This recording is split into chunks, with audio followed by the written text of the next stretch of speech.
Good evening, everybody, and welcome along to the GPVWC Race of Champions. It is day 2 of this tournament, and after the round of 32 yesterday, we got through all 16 of those. We're here for the rest of the tournament, really. The quarterfinals, the round of 16 first, of course, then the semis, the third place playoff, and the final for the first 4 races in the round of 16. I'm Tom Dinner. Alongside me will be Edward Hunter, and Ed, it was a wonderful little event yesterday. It was good fun, and now a new challenge in the Radicals. Certainly, yeah. New bunch of cars to look forward to, but the same drivers that made it through yesterday looking to impress once again in these different cars. We see Darius Andre getting ready for, he will be the first up in these round of 16s. Of course, let's not forget, it's not just the round of 16 we're going through, those 8 matchups. We got the quarterfinals, the semifinals, the third place playoff, and then finally the grand final between the final 2 in this. We had 32 at the beginning, and it's going to come down to the 2 at the very end of the night, isn't it? Yes, first up it's Darius Andre versus Scott Sovik. It's the unseeded round of 16 fixture. Both of these guys not actually seeded in this tournament. They're of course no strangers to the league, either of them. Then after that we head over to Stefan Ruwalt and Sven DeVries. That's a seeded versus an unseeded. Then it's Tom Stevens and Vincent Goods, and then Jack Meyer and then Matthew Milnick, before I hand over to Ed and Menno. But I'll just ask you, Ed, what predictions for this first race as we are about to get into it? Yeah, of course, Andre beat Junior Lopez quite comfortably, and Sovik made a little mistake in his first round, but did recover to beat Leon Bock. I think Sovik is probably going to be the one to watch then, as we look at Andre really kissing the barrier, well, more than kissing the barriers, and going straight for the podium in his little practice run. So he'll be hoping not to repeat that, I think. Well, I think he'll probably hope to end up there at the end of the night, ideally not through a... I mean, obviously, yes, but we tend not to let them drive onto the podium in the middle of the race. It tends to be more about winning to get there, right? Yes, I suppose so, but just waiting for this to get underway then before we get into it. I love the livery that Andre's got on there, but the thing about the Radicals as well is they're going to...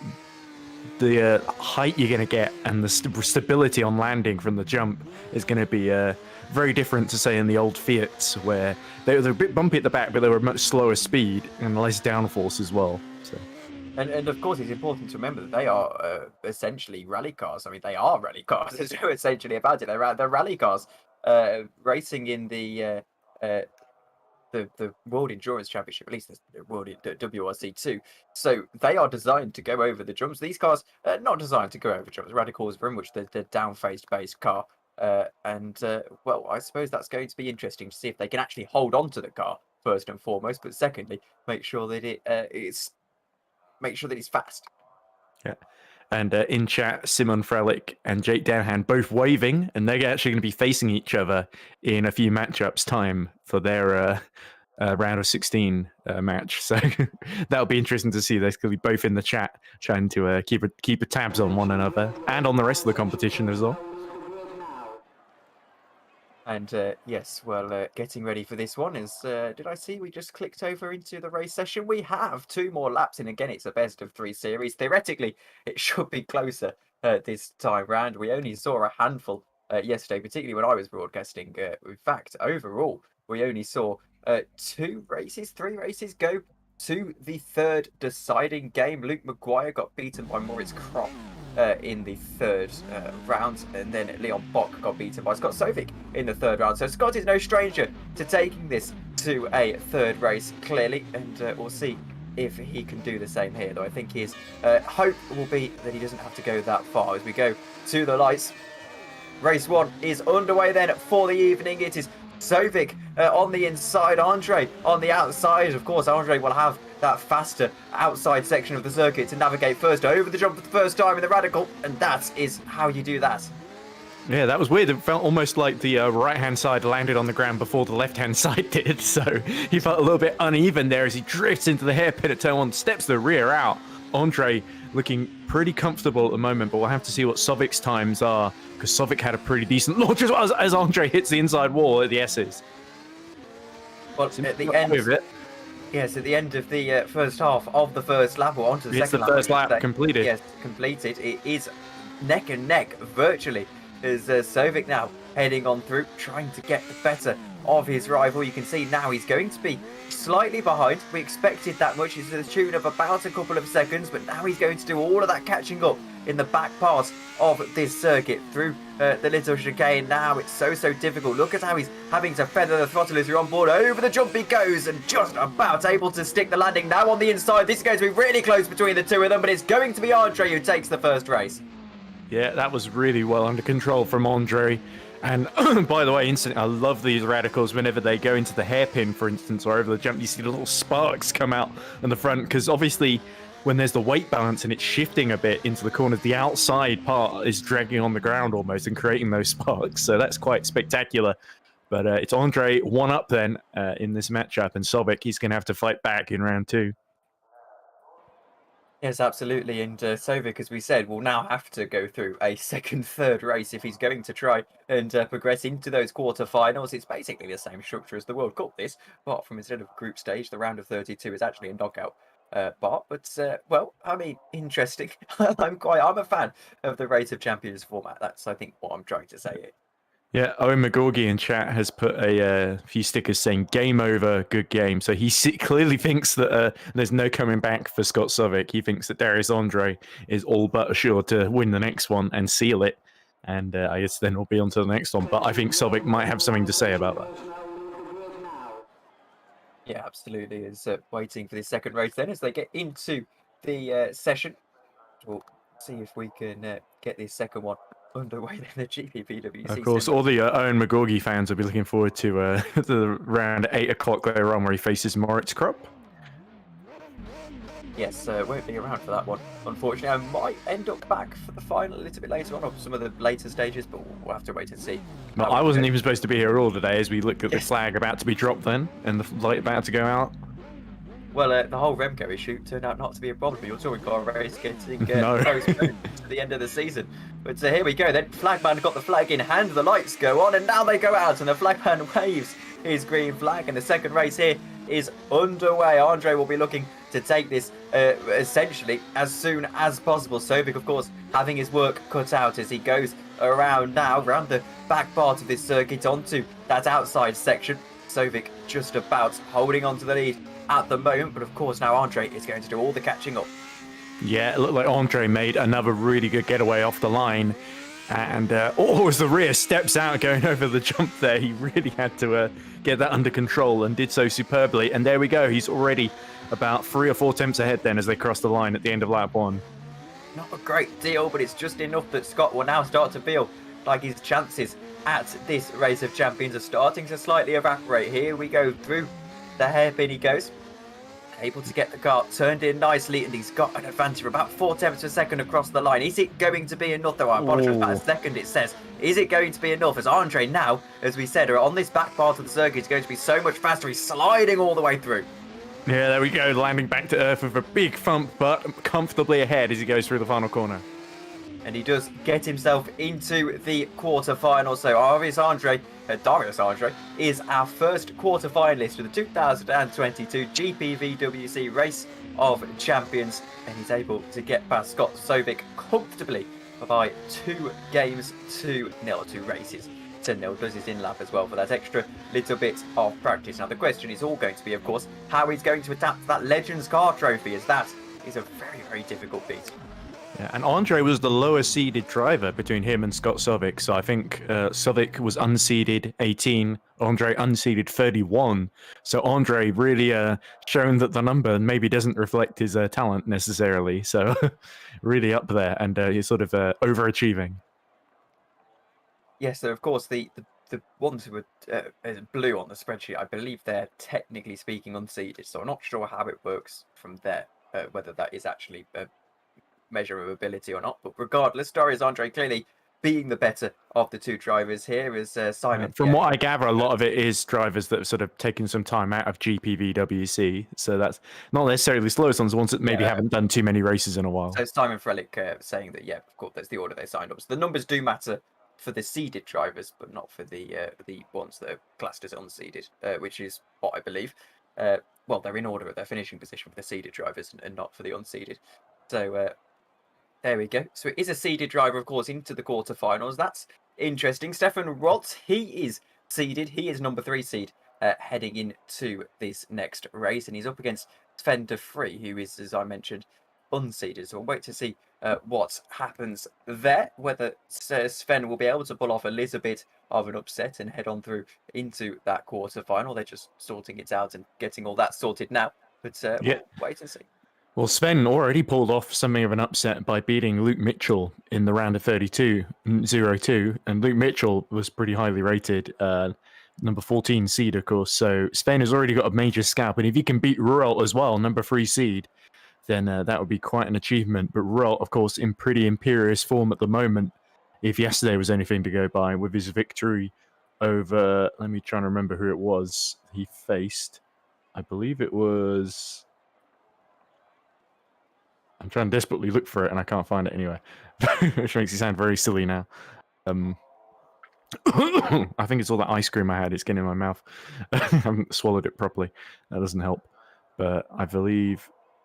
Who did Ruwalt face? It was quite early, wasn't it?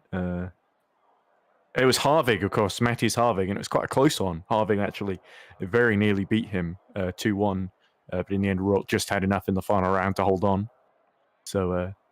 yeah, you got to think DeVries is going to maybe have a bit more of a harder time beating Ruwalt than he did against Luke Mitchell, but I think it could be quite close between the two. Yes, absolutely, and we'll wait and see. I think Sven may just have an upset chance here, but obviously Ruwalt being that favourite, he is seeded in the Formula Sprint 1 Championship. No, he's not. I apologise. I'm talking absolute nonsense. He's in the Super League. That's what we do.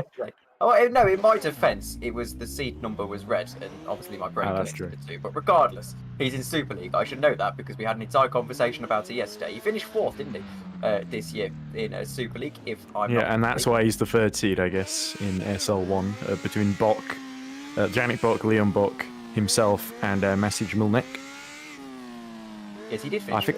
And only him and Milnick, I believe, have made it through. And Milnick, of course, getting through by virtue into the round of 16 because he faced Luca Gray, who sadly had technical issues and couldn't take part in the end, which was a big shame for him. So Milnick will get his first actual run in the round of 16 here against Jack Meyer later on.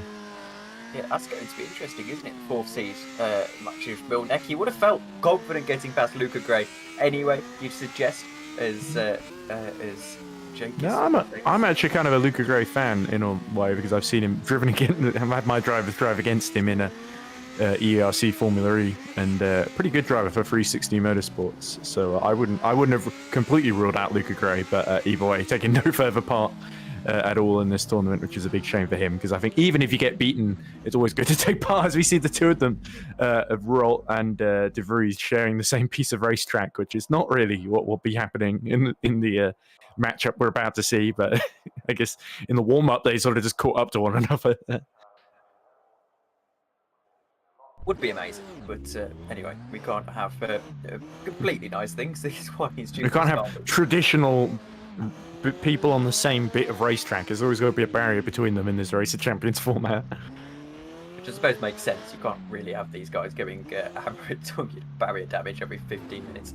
I've just appreciated that the red thing around the outside of this circuit is actually a running track. I thought it was advertising banners, but they've sort of gone as a better shot, and I realised it goes all the way around the circuit. So, I mean, a random thought, but a thought nonetheless. And, well, that's changed my entire perspective on this race head. Really? I barely noticed it at all in the first place, so I guess it's changed my perspective, and now I'm going to notice it, as I didn't really care or notice before. But there we go. So eagle-eyed Tom Dillon keeping us on our toes here as we. Oh, it is. Look on the left-hand side. That's the Olympic sprinting track. In fact, I did comment upon it at one point in yesterday, because that's roughly where the little hairpin kind of thing is on the sort of outside line. So I did mention it like incidentally at one point. But it's going to be Ruwalt starting on the inside and DeVries starting on the outside then.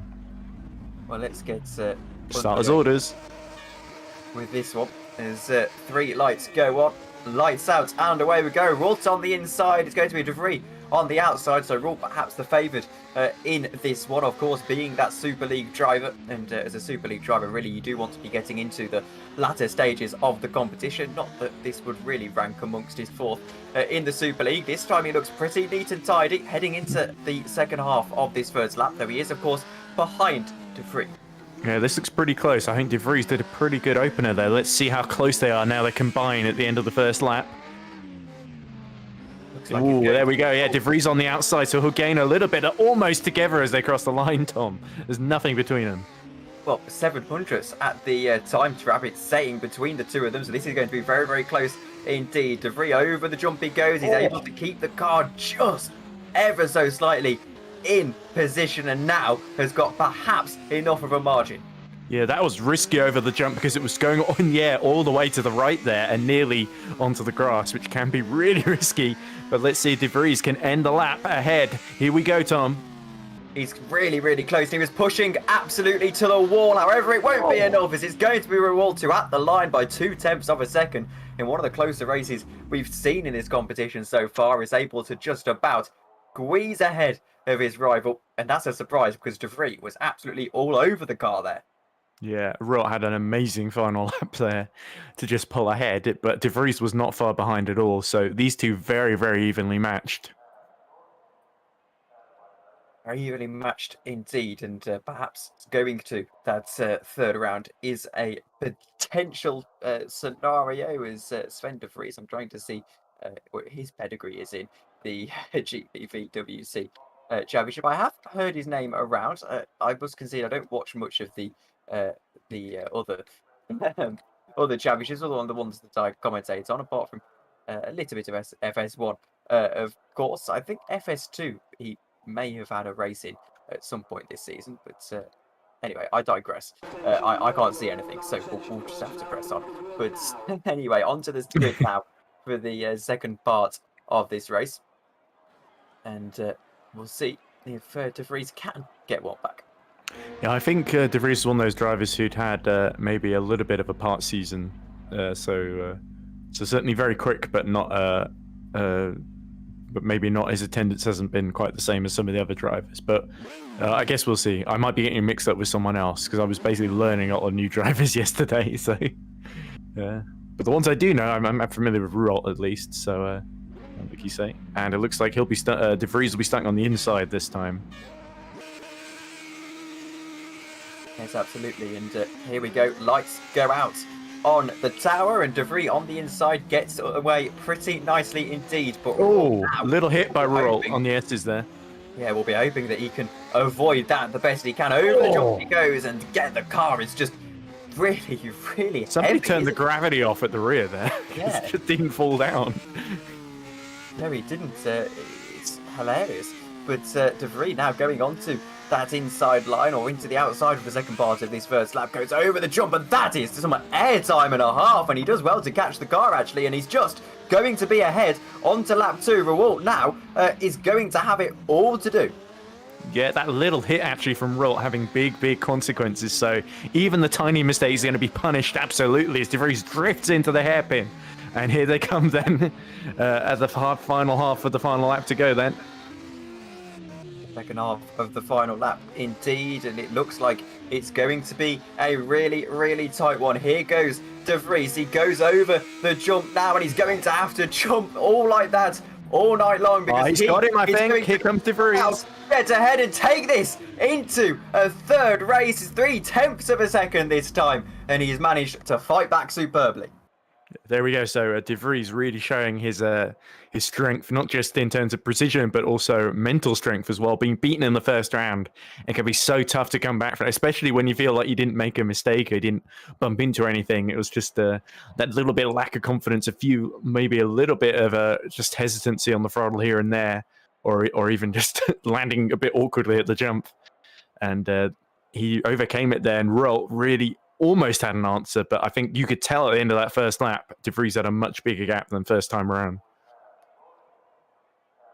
Yes, absolutely. And, well, DeVries is in the lead of this one. Well, not in the lead, was in the lead of that last one, and perhaps now feeling like he's got a real good chance at this third and final race.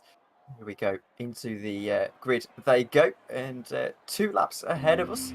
DeVries is on that outside line. It's going to be Ruwalt on the inside line. And do you think it favours the driver on the inside, Ed? I think it might just when they start the race. A little bit, certainly initially, but it really depends, because often when you've got the outside line coming to the end of the first lap, you often get a really good run onto the straight. So you might be behind going in because the guy's got the shorter line, but then you've got the better run because you're not having to turn as tightly on entry. But here we go, off they go, and this is going to decide it, Tom.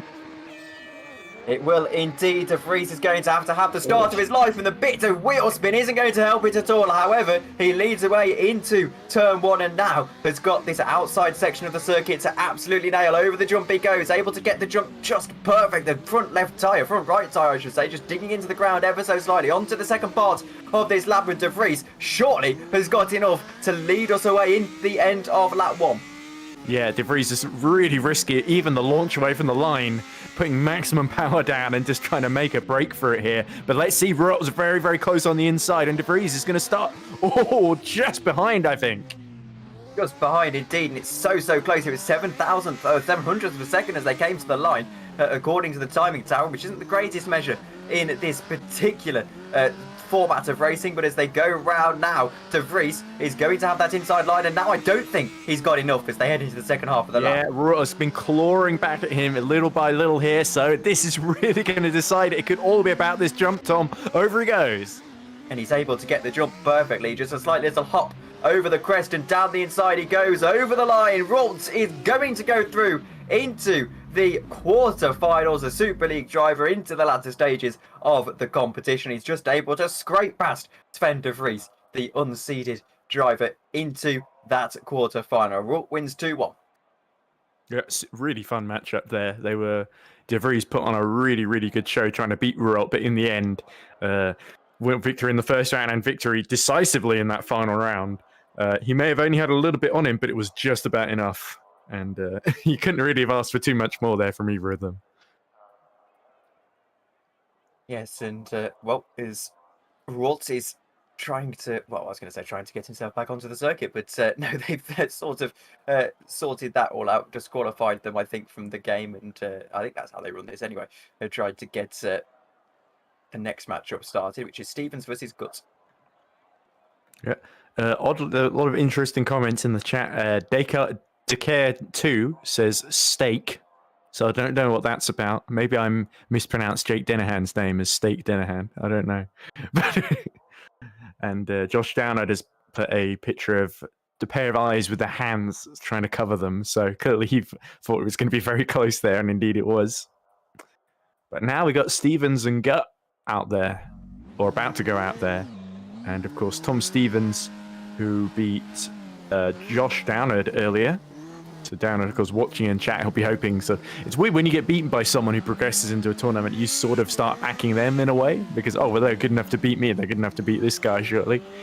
And of course, Vincent Gut beat, who did he beat yesterday? It was Pascal Pollens. Pollens, who I would argue was maybe a little bit faster on paper, but kept binning it basically and hitting the wall. And Gut sort of just kept his nerve. So, I don't know. I think I would say Stevens probably goes into this one the favourite, Tom. Yeah, I'd probably agree there. Tom Stevens, a spectacular driver in FS1 this year. And with all due respect to Vincent Gut, who yes, very, very solid pair of hands. And potentially if Tom makes a mistake, I think Gut will be there to capitalise. But I think Tom is probably, given his confidence that we saw in that round of 32 battle against Josh Downard, I don't really see Tom blowing it now at this phase. No, definitely not. I love the handbrake turn through the hairpin as well. I find it interesting for Radical. They even have brakes, but Alex Lahu would chat all about the steak. He's saying, I'm just eating steak now. That's what it is. You just write a word of what you're eating at the moment. I don't remember asking what people in the chat are eating for dinner, but I guess now we know. Well, you don't have to ask Alex Lahu because he will just tell you unprompted. Well, no, he's allowed to. He's sort of allowed to. I mean, I want to hear what Alex Lahu is having for dinner all the time. Fair enough. Put it in chat every single race. don't take that seriously, Alex, because I appreciate now if I go into East French, give me a break to Simon Frelik. Oh, there we go. Everyone's just going to start typing steak in the chat now. And the stakes couldn't be higher. No, they couldn't. Well, I mean, so I suppose they could. I mean, Formula One World Championship finale, maybe. But, you know, we'll digress. It was a clever line. And they go onto the grid. Yeah, so it looks like Gut will be starting on the outside, so he'll have the short line on the first lap in terms of he'll be covering the shortest distance, but it'll be Stevens on the inside line. They'll be having to tackle the jump first, I guess. Oh no, he'll be going under, won't he? Yes. Off we go. Underway then. Good on that outside line, as you said. We'll be faster, of course, through the first part of this circuit. It's all about how you can manage that inside and, of course, the jump. Here he goes over the jump. Just able to get it perfect. No real drama there through the hairpin. He goes then into the second part of the first lap. Yeah, Stevens doing pretty well as well, though, on his run. And looking like he's got it very much under control. As he approaches the jump, let's see what he does.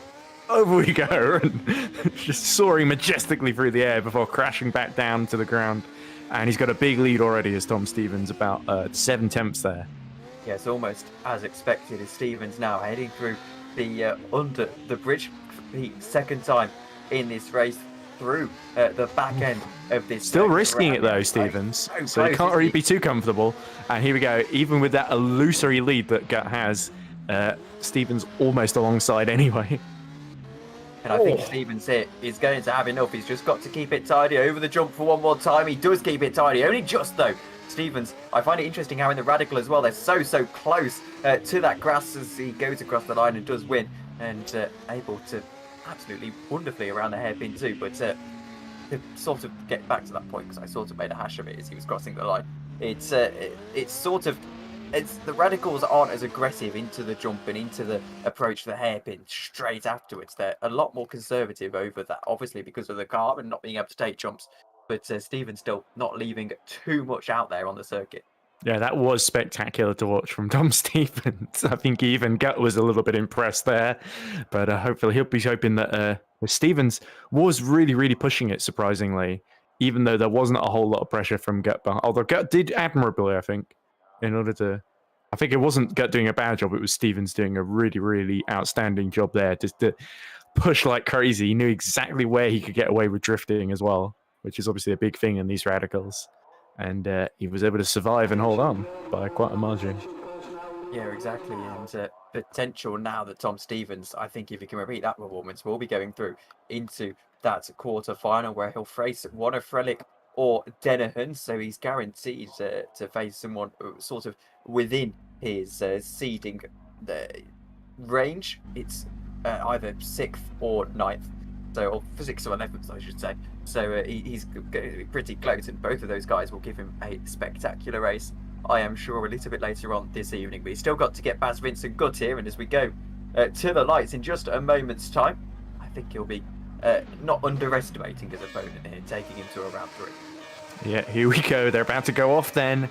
And Stevens once more gets a very quick getaway, but Gut pretty even with him on the inside, of course. So, as the rear hangs out there, so just a little bit too squirrely and early on the power then. And Gut, I think, will just be battling to really keep Tom Stevens in sight here, and indeed getting very close to the wall. But at the end of the first half of the lap, it looks like Stevens doing everything he needs to do then to make it through to the quarterfinals. Yeah, absolutely. He is not cruising along, but he's definitely going along. It looks a lot more serene from the onboards than it actually is.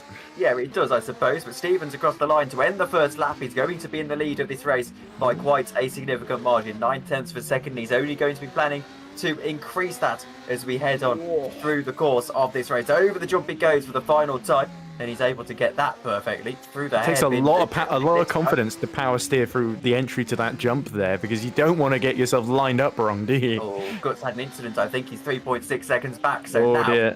Stevens, despite his rival still going on the circuit, he's going to cruise home here to the 2-0 victories. Power sliding round the final corner. Stevens knows he's got this. Gut knows that Stevens has got this. 3.6 seconds is the winning margin in the end. And Tom Stevens is through into the quarterfinals where he'll face one of Frelik or Denahan. And you know how Vincent Gut knows he's been beaten? He knows it in his gut. That's how he knows. But anyway, it was a big shame there. I think Gut was actually doing pretty well at the end of the first lap and then just had a little issue where he just hit the wall near the end. And really let Stevens consolidate that win quite easily in the end.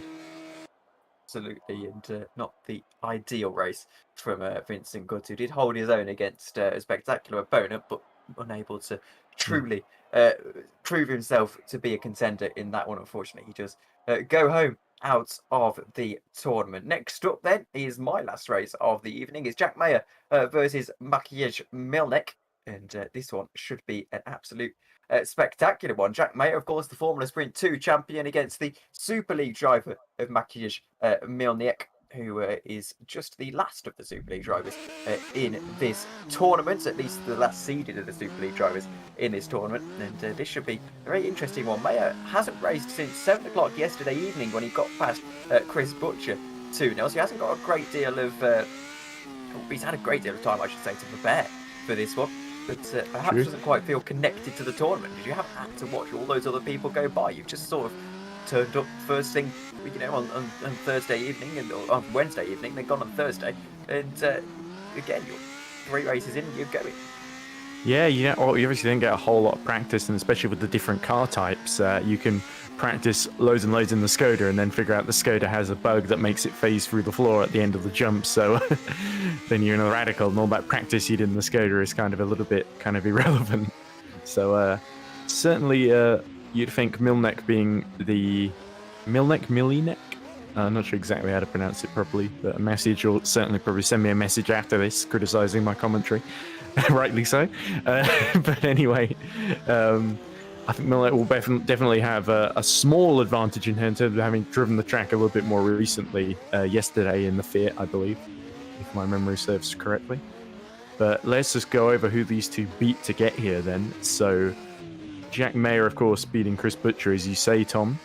And Milnick beating, of course, Luca Gray. So this is the first time we've really seen Milnick in action as well, actually. So I'm misremembering there. So basically, we have Meyer, like you said, hasn't driven since just after 7 o'clock. And Milnick hasn't driven at all until now. So this is actually a very important warm-up, all things considered, for these two. So a little bit of insight from Simon Frelik, because before my time really in sim racing 2017, but Milnick was the 2017 Formula Sprint 2 champion versus the 2022 FS2 champion. So Jack Meyer, the successor to Milnick, then. Passing of the guard, maybe changing of the guard, maybe passing of the torch, I think is the phrase you're thinking of. Yeah, I sort of botched together 2 phrases, didn't I? It's a changing of the guard. Maybe Jack Meyer is going to go on and get beaten by the 2026 FS2 champion. Well, we'll have to see. 2026, of course, because the several year gap in between. We'll have to see. But yeah, I certainly think everyone will be watching with bated breath then to see which of these. It's pretty hard to tell who's going to come out on top then, because they seem, again, pretty evenly matched, despite the fact that we haven't seen very much of Milnick in this tournament up till now. Yes, well, this is down as race 18. It's Meyer versus Milnick, and it should be the 2 M's cracker. The 2 M's, the 2 champions as well, I suppose, of FS2, one in 2017, as Simon mentioned, and one in 2022. Josh Downard claiming his credit for Jack's championship in 2022, and they're underway. Jack on the inside. Okay, so let's see how Meyer gets on. And he looks pretty confident, at least at the beginning of this, sliding into that sort of hairpin section and then into the S's. Just looks like he's able to carry quite a lot of speed. So even on the disadvantage line, he's quite close then to Milnick. Yes, and we'll wait and see if he can claw that back somewhat. This should be a very, very close little bit of a competition. Over the jump goes Jack Meyer, and that time the car again just sort of dipping and bumping, and it's difficult, but Meyer is going to be in the lead after the first lap. There we go. 3 4 10s. Oh, big slide for Jack Meyer then into the hairpin, but he somehow just about gets away with that one. That was very, very risky indeed. So Meyer not holding back in this first round, and Milnick struggling to catch up just that little bit, but he wasn't far behind. Now it's even more. As we go into the second pass of this second lap, Milnick is absolutely flying. Meyer just struggling a little bit with that huge power slide. Here we go through the final couple of corners. Where is Jack Meyer? Milnick is already crossing the line. Oh my word, it's going to be so close. It's going to be a photo finish across the line. I think Milnick has it by 800ths of a second. Milnick just had a little bit of run on the outside there, and he was just a few inches ahead then. What was that, 0.04 of a second, I think, the gap there. Or most possibly less than that. 0.08. Okay. Well, more than what I said. But anyway, first blood to Milnick. So certainly Jack Meyer will be hoping to fight back, because it looked good at the end of that first lap. But Milnick just really put the hammer down and showed what he could do. And now Jack Meyer will be desperate to fight back. Absolutely wonderful. That was, I have to say, as someone in chat says, damn. Which I think is about a description of that. That was so close. What a race. What a race. Yeah, that would, of course, be... I can't pronounce his name either, because there's a lot of consonants together. Somebody, I think he's a Milnick fan, because he said, I hope Milnick wins just because he's Polish. And then he says, Polska Górom.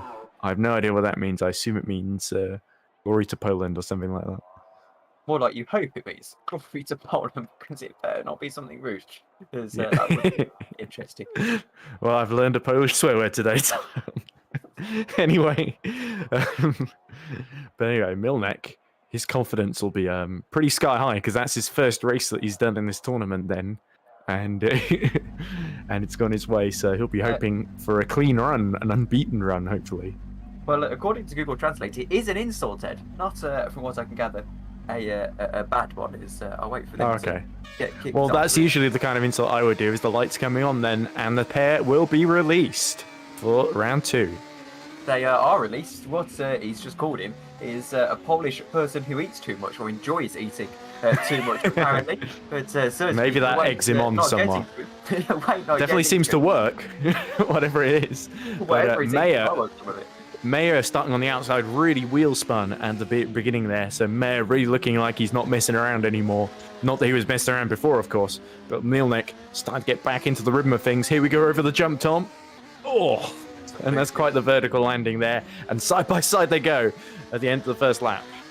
Milnick able to just hold on to it, then onto the second lap. But Meyer is going to be going as fast as he can. This is his pride on the line. Apparently, Google Translate be goofy. There's the other Polish person, Simon Frelik, in the chat. Meyer round the hairpin. He goes onto the second part of his second lap. And this looks a little better for Meyer. That was until that moment there where the rear just stepped down. Could that cost him in the end?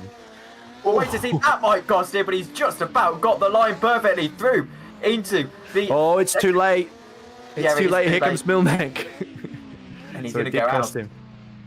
I think it was just letting it slide a little too much there, and Milnick, he will advance then into the semi-finals. And we sort of now got through to the end of the sort of first half of the round of 16. We're going to start seeing matchups forming for the quarterfinals. Not the semis, the quarterfinals, of course. I'm completely mixed up. It's quarters and then semis. But anyway, Tom, I think that's your lot. That is my lot. I've done the 4 races. It's been spectacular. And well, now Meyer, between Meyer and Milnick, they'll now go on to face Darius Andre in the quarter-final. Yeah, we're running quite ahead of schedule as well. So, well, I'm going to duck out. I don't know whether we're going to a break. I think we are. I'll just tell Meadow that we're ready for you whenever. We'll go to a quick break, and when we come back, I will be dipping out to the commentary box, and it will be Edward Hunter and Menno Klotz taking you through what I believe might be the rest of this tournament. See you there.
Hello everyone and welcome back to coverage of the 2022 GPVWC Race of Champions.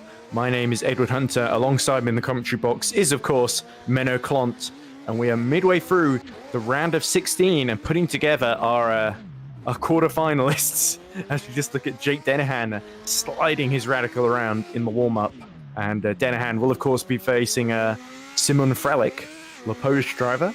Of course, both of them making it through from their round of 32 to face each other here, with Denahan beating Arda Ercan and Frelik beating Remco de Zoo, of course. Both of them 2-0 in their matchups. So this should be a very, very close one then, Menno. I'm looking forward to this one because they're both really talented, and yeah, I think they both want to show the world how fast they are. Let's see what they can do. If the pass What is it will anything be. to go by, it'll be a considerable. These two titans coming together, it's going to be a considerable clash in the timing screens. Yeah, I think it will be very close. So we Yeah, shall but see. whoever, one thing's for sure, whoever comes out on top here is going to deserve that place in the quarterfinals. They will be facing, of course, Tom Stevens, who won his round of 16 match earlier against Vincent Gutt. We've already got the first quarterfinal between Andre and Milnick set up, which will be after we got through the rest of the round of 16, which is just this and 3 more, I believe. Yeah. But anyway, we wait for the warm-up to end and for the drivers to get into position on the grid. And it'll be interesting to see who starts on the inside, who starts on the outside, because it always gives that little psychological advantage. Really, Yeah, sometimes. that is true, but not always, because it's still the same thing. Yeah. The inside is the shorter route, but the outside, in terms of the run to the first corner, but the outside has the shorter run overall on that first half. Yeah, of the lap. you can take more speed out of that corner, the last corner. So it's quite even. So it is interesting. What will happen? Who will win the first one out of 3? Anyway, it's going to be Denahan on the inside, Frelik on the outside. So we will see who gets the superior getaway off the line then. As the tension now builds between these two. Ready to take each other on here at the Race of Champions. The lights coming on. In a moment, they'll be going off. And the round of 16 is underway, and it's Frelik who actually gets the slightly faster getaway off the line as Denahan swings the rear out through the first hairpin. Into the second hairpin he comes. And it's hard to say who's ahead right now, of course, because Frelik will be artificially ahead, having started on the outside, but looking pretty close and even between the two so far, at least as Denahan swings into the S's, lets the rear hang all the way out and sets himself up for the jump. Flies through the air, sparks flying as he lands. He's got the inside now, but Frelik is going to be right alongside at the end of the first lap, just with his front wheels just alongside the rear wheels of Denahan. Ooh, make mistake from Denahan, I think. He went over the grass and the car did bite, so he lost quite a bit of time there. Well, that's going to hand the advantage to Frelik then. First half of the final lap done. One more half to go. Denahan has a mountain to climb if he wants to overcome, but Frelik goes a little bit wide himself there. So maybe it will be more even than we thought, as Frelik desperately trying to dive in, hoping he can take this first round here. Going to be decisive now. The run to the line. Frelik with the run around the outside, but Denahan has got the inside. He recovers brilliantly to win round 1. Yes, to Jake Denahan. Here we go. You had me a bit worried there that Denahan was going to lose that as he flashes his lights in celebration. It was quite close. Anyway, and Denahan, of course, in the number 0 car. But, I guess this is the default one. And Frelik will be a little bit disappointed because I think Frelik probably thought he had that one in the bag at the end of the first lap there. Even though, because he just had 2 wheels alongside, and it was just that little mistake really from both of them almost, but it almost hurt Frelik a little bit more at the sort of inside line at turn 1. And Simon Frelik will be desperate to get back on top, of course. With he knows he wants to force a decider here against Denahan, but I think Denahan is going to be feeling very, very confident now. It's really going to come into this display of who's the fastest and who makes the least mistakes, as it tends to be here at Race of Champions.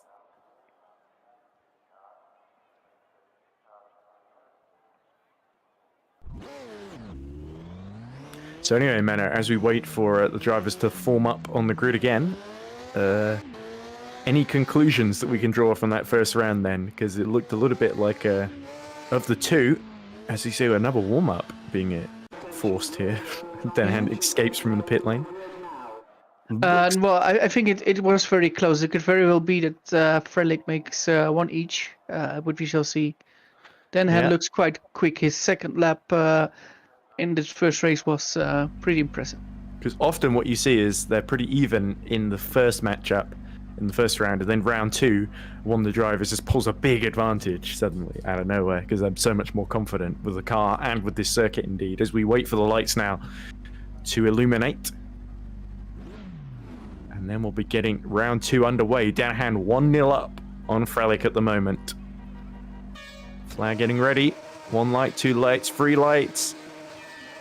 And we're off then. And Denahan on the inside, Frelik on the inside this time with Denahan on the outside.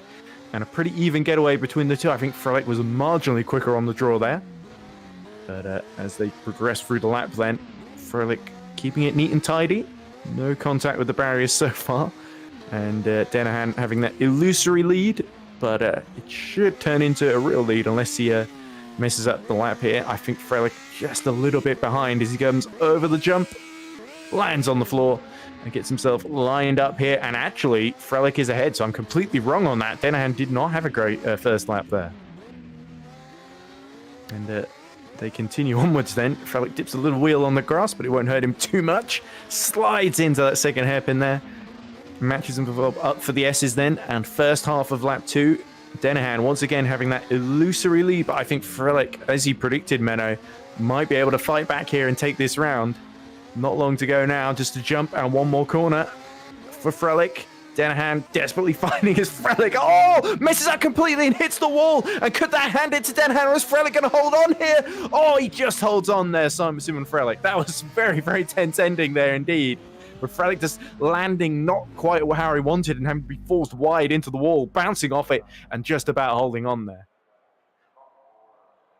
My goodness, that was exciting. Oh, so 1-1, and that forces us to have a decider. A decider, interesting.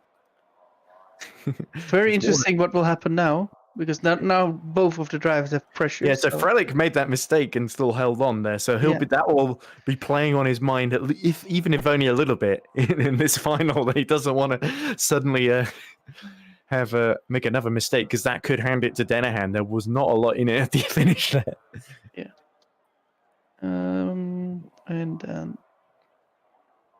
I'm setting the grid, so I always need to look. Fair enough. Who's any interesting comments in chat? What are they saying? A lot of pro-Polish stuff going on here. Oh yeah.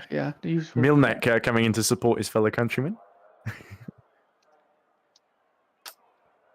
Poland Mountain, says Lukas Skaziuk, which I'm probably mispronouncing. I don't know what that means. Man, Poland is just too good. Someone says. But anyway, I think there's going to be huge pressure on both of these drivers. And I think Denahan, of course, FSR Stock Pro champion. I believe Denahan is the Academy champion in GPVWC from last year as well. FS2, sorry, not Academy. See, this is why I need to watch all the different... See, watching all the FSR categories, watching all the ERC races, it's not enough. Got to watch all the GPVWC leagues as well. And then I'd know everything about all of these drivers. Yeah. Let's see what the decider will bring. I think it can go either way. Frelik was quite good in the second race, but Denahan was supreme in race 1. So all to play for. Yeah, can go either way. The tiniest of margins could decide this then. As we wait for the lights to go on, the flag about to be waved, the lights coming on, and this will be the decider. Is it going to be Denahan or Frelik who makes it through to the quarterfinals? And Frelik really spinning up the rear wheels as he goes off the line. Slightly better getaway from Frelik, but Denahan was still quite good. And if I look at Denahan now, another big landing from Frelik. So he's really risking it over the jump. He's not been perturbed at all from that final round, because I guess because he won it as he drifts all the way through into the hairpin. And Denahan is going all in as well. They know it needs to work now. This is and they're really close. They're really close. Shower of sparks, yes. Denahan's got there alongside Frelik, slightly ahead then at the end of lap 1. And that's very good news for him, as Denahan really drifts very tightly into turn 1, but just about has it under control. Frelik over the jump now as we go to the end of the first half of lap 2. And Frelik has that illusory lead, but it's going to be very, very tight with Denahan when they get here to the end. And 2 wheels off onto the grass there for Frelik. It's all fair.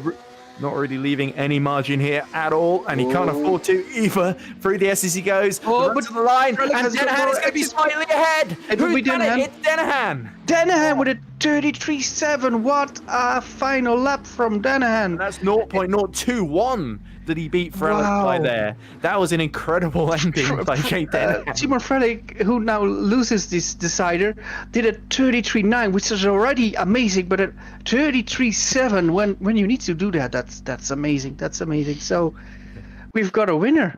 So under huge pressure, Denahan pulls it off then. Yeah. And that is your number 11 seed then in to face the number 9 seed, Tom Stevens, in the quarterfinals then. So we've got our first 2 quarterfinals set.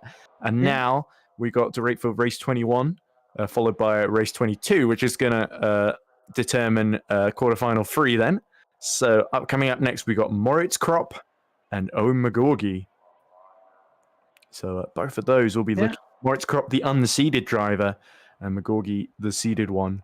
So Krop, of course, who did he beat on his way to Luke Maguire? It was Luke Maguire, of course, yeah, and that was a pretty close round, of course, with Krop binning it while leading in the first round, and then winning 2 on the trot to beat Luke Maguire. Magogi, I believe, had a much more straightforward run, beating Dan Hadjic 2-0. So you got to feel like Magogi's going to be feeling confident going into this one, but I certainly wouldn't rule out Krop giving him a big challenge. No, I think this will be very close. I feel like we can say that the further we get into the tournament, the more you can just recycle that. That's true. That's true. They will all be very close now. So I think there's no weak driver in it anymore. Yeah. So that's. Would love to have interviews with any of the drivers at the end of this as well, if any of them are around. I think we will have a few. I think, yeah. But yeah, anyway, so the 5 drivers that made it through the quarterfinals: Andre, Milnick, Denahan, Stevens, and Ruwalt.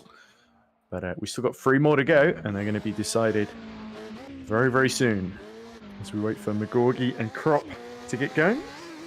And it looks like Krop has joined the server as a. There we go. He goes over the jump, sees how high he can, how much air he can get in this warm-up. And the Radical, of course, the SR, is it the Radical SR3? Am I correct in thinking that? Yeah. Yeah, of course, as Tom was alluding to earlier, it's basically essentially a rally car, especially in some of the way that it handles. So even with the wing at the back, it looks a little bit like an endurance prototype, but it sort of handles very twitchily, and it takes a lot of good reflexes, good sort of car control to really handle these beasts, especially over the jump and especially on landing, and stability into the final corner here if you're on the inside.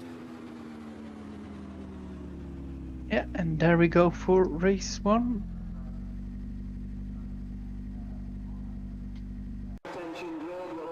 Yeah, I definitely think Magogi probably goes into this the favourite, and Krop will definitely want to. I did a good agree job that recovering yesterday, ironing out his mistakes. I think Krop is the underdog, but like we already saw in this whole event yesterday and already today, the underdog has got a chance. So. Yeah.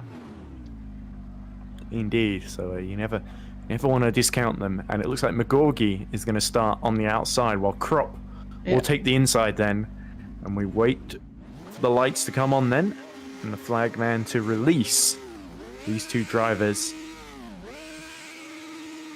Here we come then, and Krop will be looking eagerly to get going, and indeed makes a pretty good getaway, but I believe Magogi very even on the outside with him as well. As Krop has to really, the second phase there of that hairpin really caught him out there, and that's going to give a small advantage to Magogi then at the first half of the first lap. Here is Owen Magogi into the first corner, neat and tidy. And yet again, it's just sort of, there's almost like a little gully on the outside there that they occasionally dip the front right tyre into. As here they go, end of the first lap, Magogi around the outside, pulls a car length clear of Krop. And Krop is really going to have his work cut out then to recover from that one. Over the jump goes Magogi and lands side on, but just about gets the spirit level out and levels himself out now into the final half of the final lap. And I think Magogi with a pretty decent lead here. So Krop is going to have to do something special to keep Magogi in sight now As Magogi only has the S's to negotiate here. Got to keep it neat and tidy. Crop on the outside there and hits the wall. And always spins it as well for good measure. And that hands it to Magogi. He takes round 1 then. Yeah. And that's going to be disheartening for Crop there. I think he would have hoped to be a bit closer. Yeah, but it was 3/10 on the final lap, so it was quite close. But definitely, yeah, Owen had this one. Let's see what happens in race 2. Indeed, then. Moritz Crop still got an opportunity to recover and come back from this. Let's hear what people are saying in the chat then. Jake Denahan says, that was tough. I assume in reference to his own round. So, excellent job from Jake Denahan to survive that matchup with Simon Frelik and the FSR Stock Car Pro champion staking his claim in this tournament. We'll have to see how he goes against Tom Stevens. If anything, that's going to be an even tougher fight than the one he just had with Simon Frelik. But anyway, let's turn our attention back to this personal duel between Magogi and Crop. With Magogi now 1-0 up and looking to seal this one out early. Does not want it to go to a decider, but Crop will be pushing like crazy. He's got to take the risk now, doesn't he? Because he can't really rely on Magogi making a mistake, because he's been a little bit too neat and tidy for that to happen, at least thus far.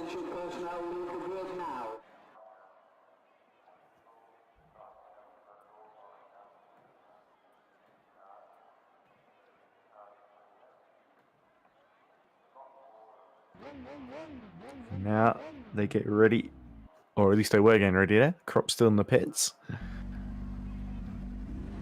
And now Magogi, of course, will have the inside. Crop on the outside then. So he'll have that illusory temporary lead at the end of the first half of the first lap. Now keep your eyes on that light in the center then, as the flag is raised. We're about to see round 2 get underway. Crop needs to fight back here. What can he do? Oh, pretty decent getaway. The wheel's spinning. He goes right to the outside then. But it is Magogi that he's got to beat. And Crop cannot leave anything lying on the table. He's got to push that radical for all it's worth. The rear axle bumping on landing here. End of the first lap. That's a pretty good start for Crop then. Magogi, we know what he's capable of. Can he fight back here? Yeah, Crop needs to. I think he knows that. He needs to. Yeah, here we go. And the wrist sliding into the wall there. He bounces off, but that will put him offline ever so slightly and has that handed the advantage to Magogi. Magogi will be ahead then by a half a car length as they both slide into the first corner respectively and then divide off onto their separate routes now. And now Crop will be over the bridge once more. Lands with a shower of sparks. And once again, that temporary lead going his way. But Magogi, I think, has just enough in hand here, at least at the moment, as Crop slides into turn 1 on the inside now. Magogi has it all in his own hands. I think if he lands the jump well, he will have his. Let's see. And he handles that superbly. There, on the inside, this is going to be very, very close. But Magogi drifts in, just about holds on, does he? Yeah, he does it. He has it, so... 0.071, I think. So that was much closer than I think Magogi intended it there, because he just drifted on exit somehow. And I almost thought he was further ahead of Klopp than he actually was. Yeah. And just about held on. Don't want to accuse Magogi of showboating there, but there we go. That's him through then into quarterfinal 3. And Crop loses 0-2 there, which is disappointing for him. He crashes out, sadly, of the tournament. He'll be joining Sovik, DeVries, Gut, Meyer, Frelik, and himself, of course. But now we've got the penultimate round of 16 matchup between Frank Hamming and Jan Grankvist, both seeded drivers, of course. Yeah. Let me look if they both are ready. So I need to check that. So let's remind ourselves, Frank Hamming beat Mirko Lucchini 2-0 to get into the round of 16, whereas Grankvist, to get to the same position, he beat Heigo Poom 2-0 as well. Although I think Lucchini and Poom both put up pretty decent fights. So again, this will be a tough one to call, but I personally think Jan Grankvist is going to be the one to watch here. Number 5 seed. Very, very quick driver is the Finn, so I think he's probably going to have the slight edge over Frank Hamming. But I think Hamming is definitely going to be, I wouldn't discount him completely either. I'm checking some data. Yeah, I think what we should do a small break because we need to wait for one of the drivers who had a slight issue. So we'll do a few minutes break and then we will be back for the rest. Okay, see you on the other side then. Yeah.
Hello and welcome back to coverage of the 2022 GPVWC Racer Champions. My name is Edward Hunter. Alongside me in the comms box is Menno Klant. And we're just waiting, trying to sort things out. Of course, sorry for the delay, everyone. Waiting patiently for the final two matchups in the bracket of 16. As we look at Lee and Davao going on track. So I believe we're going to do the final round first between Liam Davao and Alex That's Lahu. what we're going to do. We had a bit of problems with like people's games, so yeah, to give everybody a fair chance, we need to help that fix a bit. So it actually now works. So we will see this first, and let's see who of those two will win. Yes, so this battle then between Alex Lahu and Liam Davao is to decide who's going to face Stefan Ruwalt in the quarterfinals then, when they switch into the Legend cars. Which will be very Legends cars, which I believe is a category of cars, not just a car called a Legend.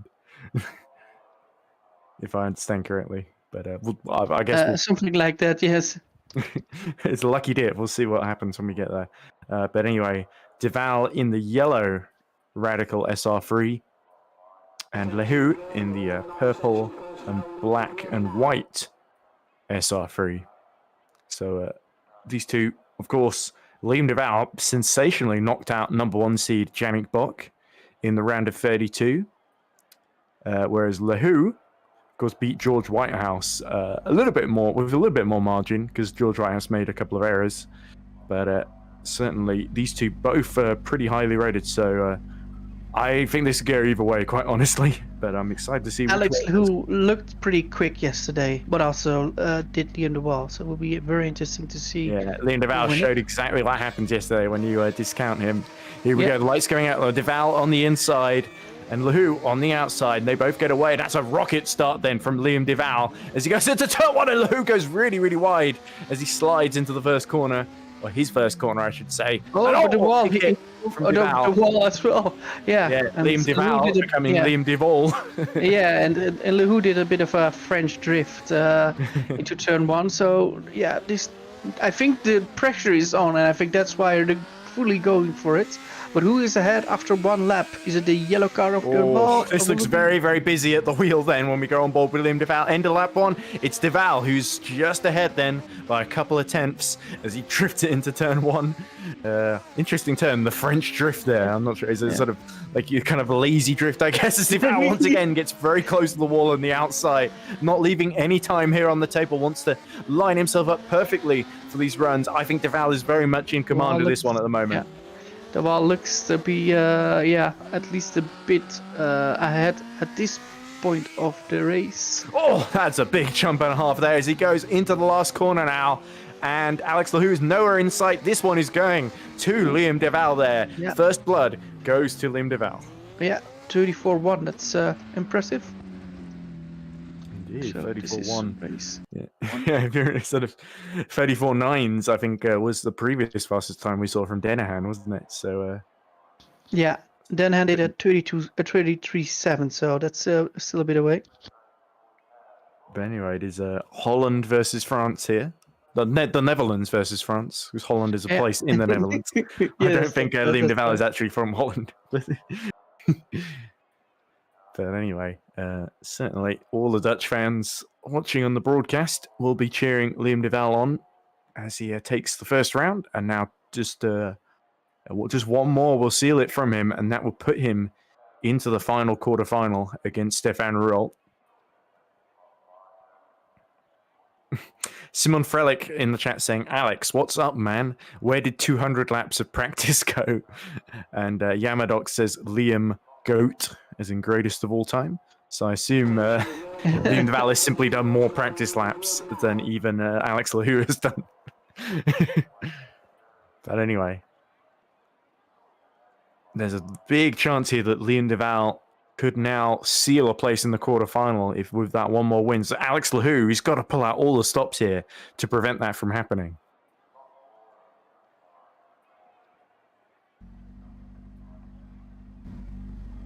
And this is where the tension's really going to build, isn't it, Menno, as they get ready to be released? Yeah. But Lahu now needs to win, so it will be. Yeah, Lahu will start from the inside then, so he's got a shorter run into the first corner. Here we go then. Who's going to get the best getaway once the lights go out? This time it's Lahu, actually, by the smallest of margins. And Davao on the outside will get the shorter run, drifts well into just to set himself up for the bridge jump. And once again, landing and getting it back under control very rapidly. Landing is a thing with this car, is that you can take a lot of time back, but yeah, it will like sort of had to get himself set up, just drifting himself a little bit too far to the inside, actually, on the final corner there. Ooh. We get to the end of lap 1. Lahu seems to have fought back, though. He's got a small lead over Liam Davao then. 1.5 tenths. He is in front of Liam Davao. Of course, he needs to win it to make it even. Yeah, of course. He cannot afford to just be conservative here. He's really got to put the rear out, and that's going to put him almost offline there. That's a great save there by Alex Lahu, really pushing the limits of his Radical SR3, and into the wall he goes. And again, he's pinballing a little bit at the S's, and that could be the crucial temps that loses him. Oh, and he's going sideways over the jump, and that's it for Lahu. Yeah. That's going to hand it to Liam Davao. He will go through to the quarterfinal, and Lahu, he knows he's messed up. He's incandescent with rage because he knows he's handed that to Liam Davao on a platter. Yeah, that was a shame. I think Alex Lahu did a bit of a French jump there, or shouldn't I go that far now? I would call it a Gaelic jump. Yeah. What I've done a French one. Yeah, it was just a shame. And Alex Lahu now knows he's out of the race of champions. Yeah, it was those 2 hits, I think. He knew that that just destroyed his momentum going into the jump, hadn't it? I think he already felt that he was a bit behind it, and you try everything to be close. And yeah, a last second effort, and then just the grip isn't there, and then you lose out. So anyway, Menno, just one more round then, or one more matchup in the round of 16 to go then. Any update on Frank Hamming and Jan Grankvist? Let's see. I believe they should be ready. Because I assume Frank Hamming was really hoping that would go to a decider, so he had a bit more time to get in. Yeah, but unfortunately, it was 2-0. Linda Alice is too good.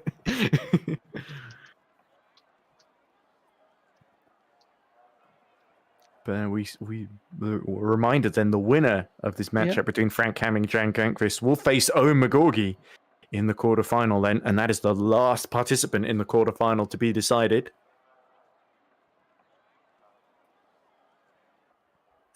And after the quarterfinals, we've of course got the semifinals in the Classic NASCAR, the third place playoff in the Classic NASCAR, and then the grand final, which I assume will be multiple cars, or will be a random selection from the 5 on the list. The final will be all the 5 cars. Okay. Best of 5 for the final, so that's that could be very, very exciting indeed. Yeah. As we look at Grankvist getting onto the track, and an interestingly liveried black and white, looks like a almost like a Minecraft livery in parts on that radical. And is it me as a connection not looking too stable to Jan Grankvist here? I think it's fine for me at the moment, so... Okay, that might just be a broadcast thing. Yeah. Wait, let me check something. Yeah, this is absolutely crucial for Grankvist then, because it means he gets a few more laps in over Hamming in this radical.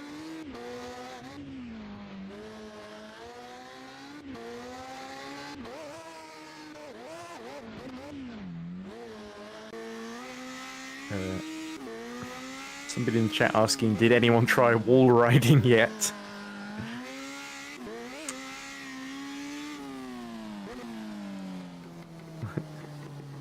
And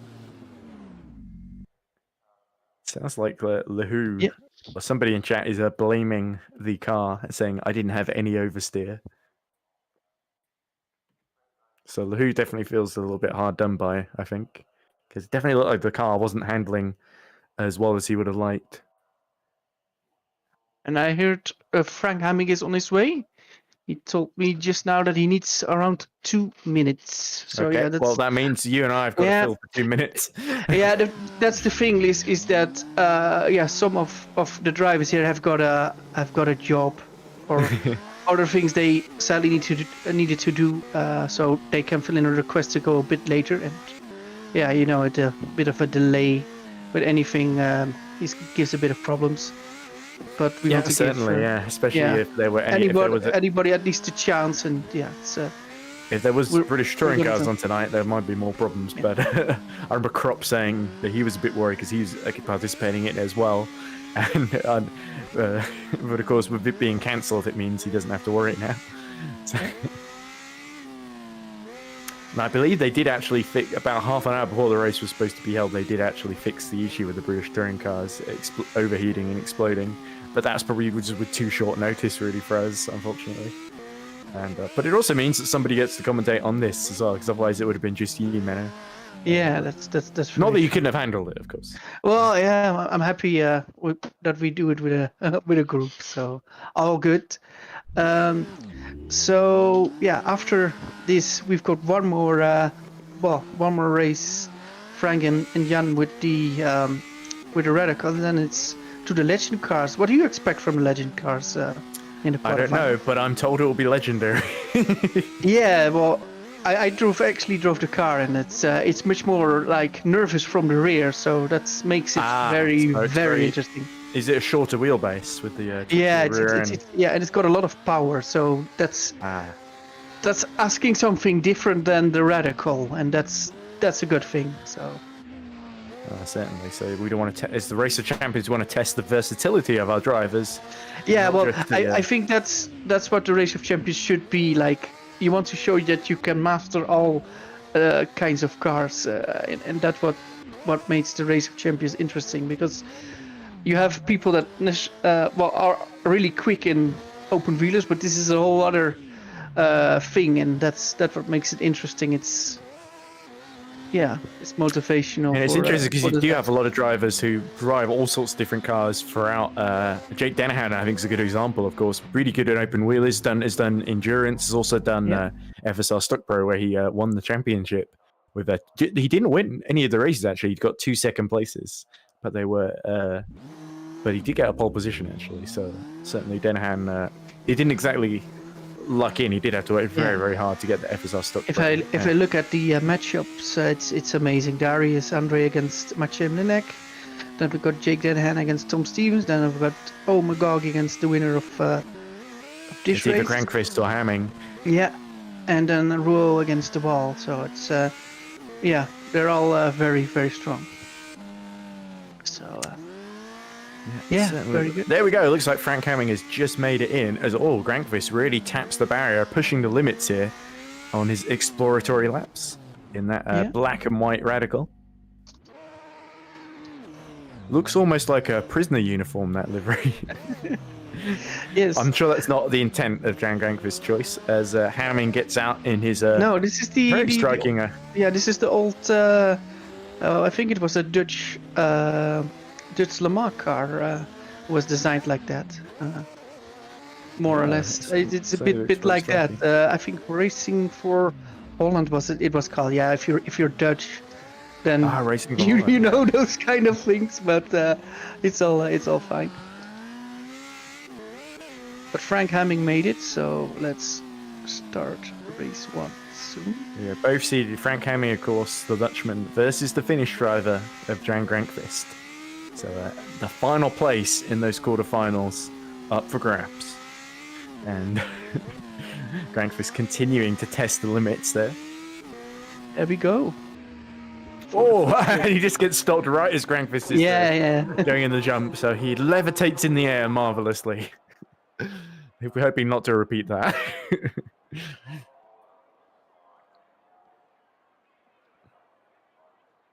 But anyway, I certainly think Hamming, he may not have had a easy preparation. He may not have had as the luxury of all the preparation that Grankvist had.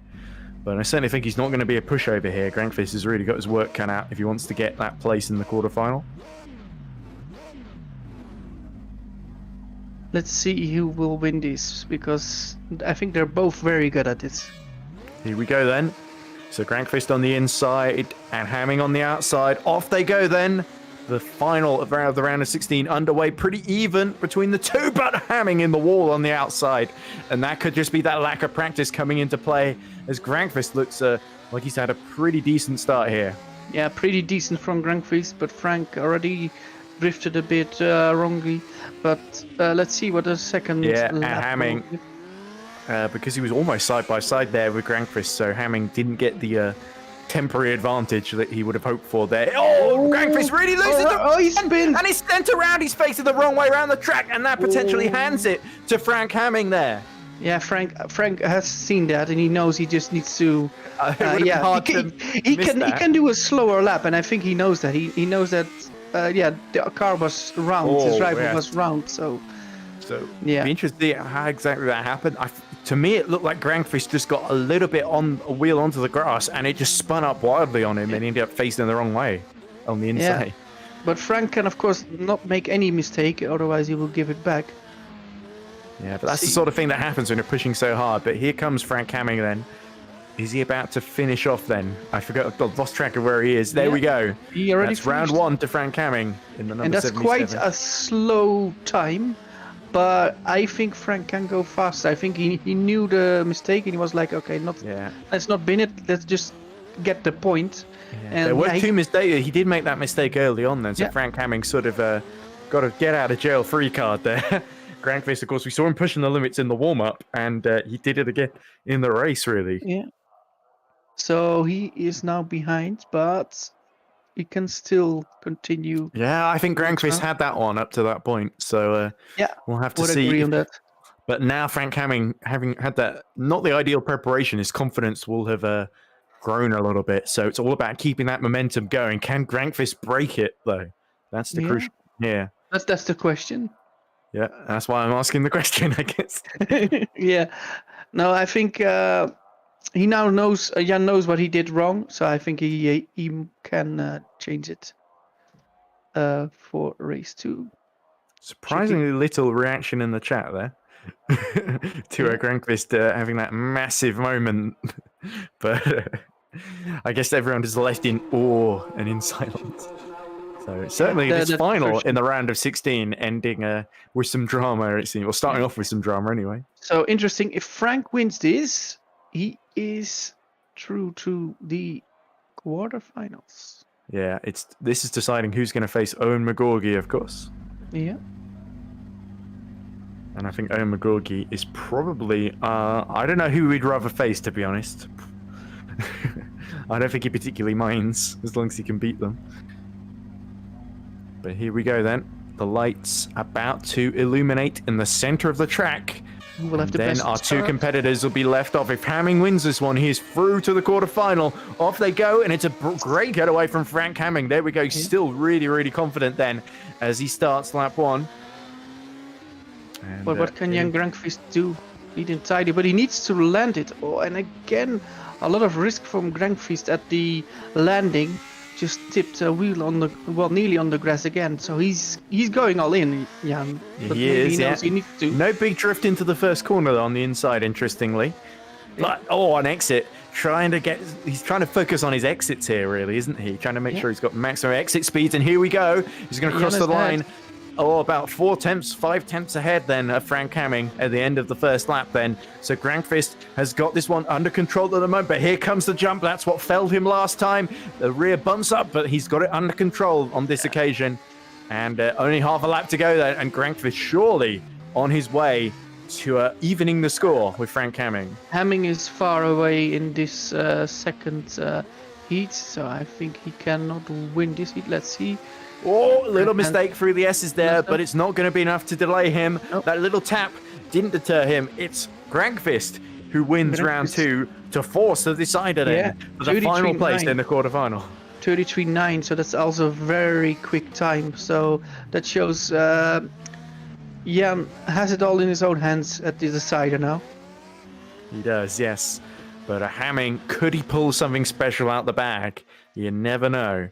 He's had at least 4 laps now of practice, I think. So yeah, he needs to put his best to last, doesn't he, Frank Hamming? But Grankvist, I think, will have regained a lot of confidence after that performance, and it's all a matter of just don't bin it now.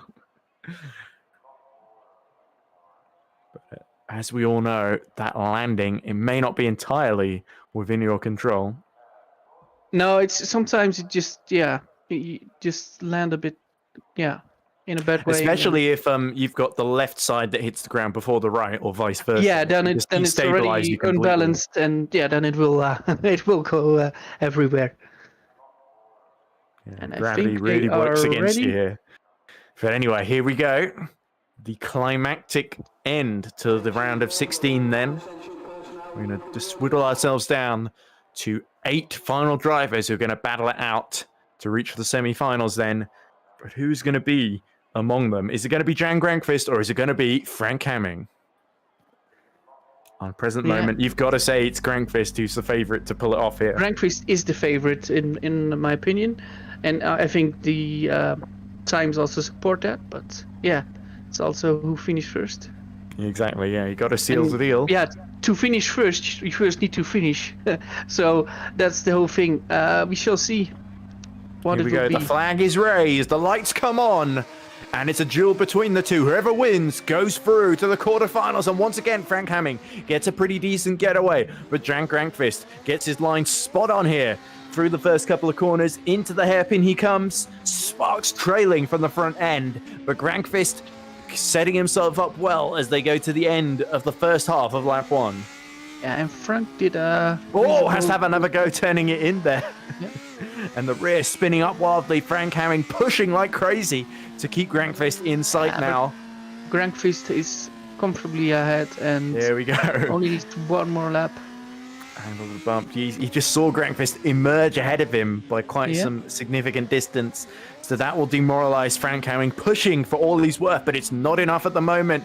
Grankvist in control now and looking to seal that He's place. already ahead here. Here we go, yeah, side by side. When Hamming should have that lead being on the inside, it's actually Grankvist ahead then. So he's about over a second ahead now. Yeah. Over the jump he comes then. Just one more corner to go. The Chowry Sparks falls all over the track. But Grankvist signs, seals, and delivers that place in the quarterfinal end. Frank Hamming misses out. He misses out, sadly, for him. So that were all the second, or the round of 16. So we now know who is against who. So we start off with Darius Andre against Maciej Milnick, Jake Denahan against Tom Stevens, Magogi against Jan Grankvist, and Stefan Ruwalt against Liam Dewall. Only one of those 8 can win it. Yeah. Only Andre and Davao left of the unseeded drivers then. Yeah. So they'll be hoping they could still spring a surprise then if any one of them can get to the semi-finals. But Andre has got to beat Milnick in order to do that, and Davao has got to beat Ruwalt. Yeah. I think for a lot of people, Maciej Milnick, it was the one of the favorites. He was in the final 2 years ago when we did this as well. And then he lost to Deacon Flairclaw. And now, yeah, he wants to win this Maciej, and let's see what he can do. Yeah, certainly. But Darius Andre the underdog. Yeah. And he's had a pretty clear run so far, hasn't he, Andre? Yeah, 2-0 against Sovik.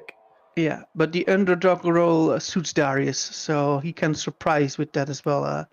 So just let's see. And there's the Legends car. Looks like a big Beetle. I recognize this car now. When you said Legend, I didn't know quite what I was thinking of. Yeah, now it makes perfect sense. These cars are quite amazing. So yeah, here we go. The tiny wheelbase, huge tires, and the sort of VW Beetle bodywork, essentially, almost. But, here we go then. Andre in the 66 with his first few exploratory laps. Then trying to get a feel for that Legend machine.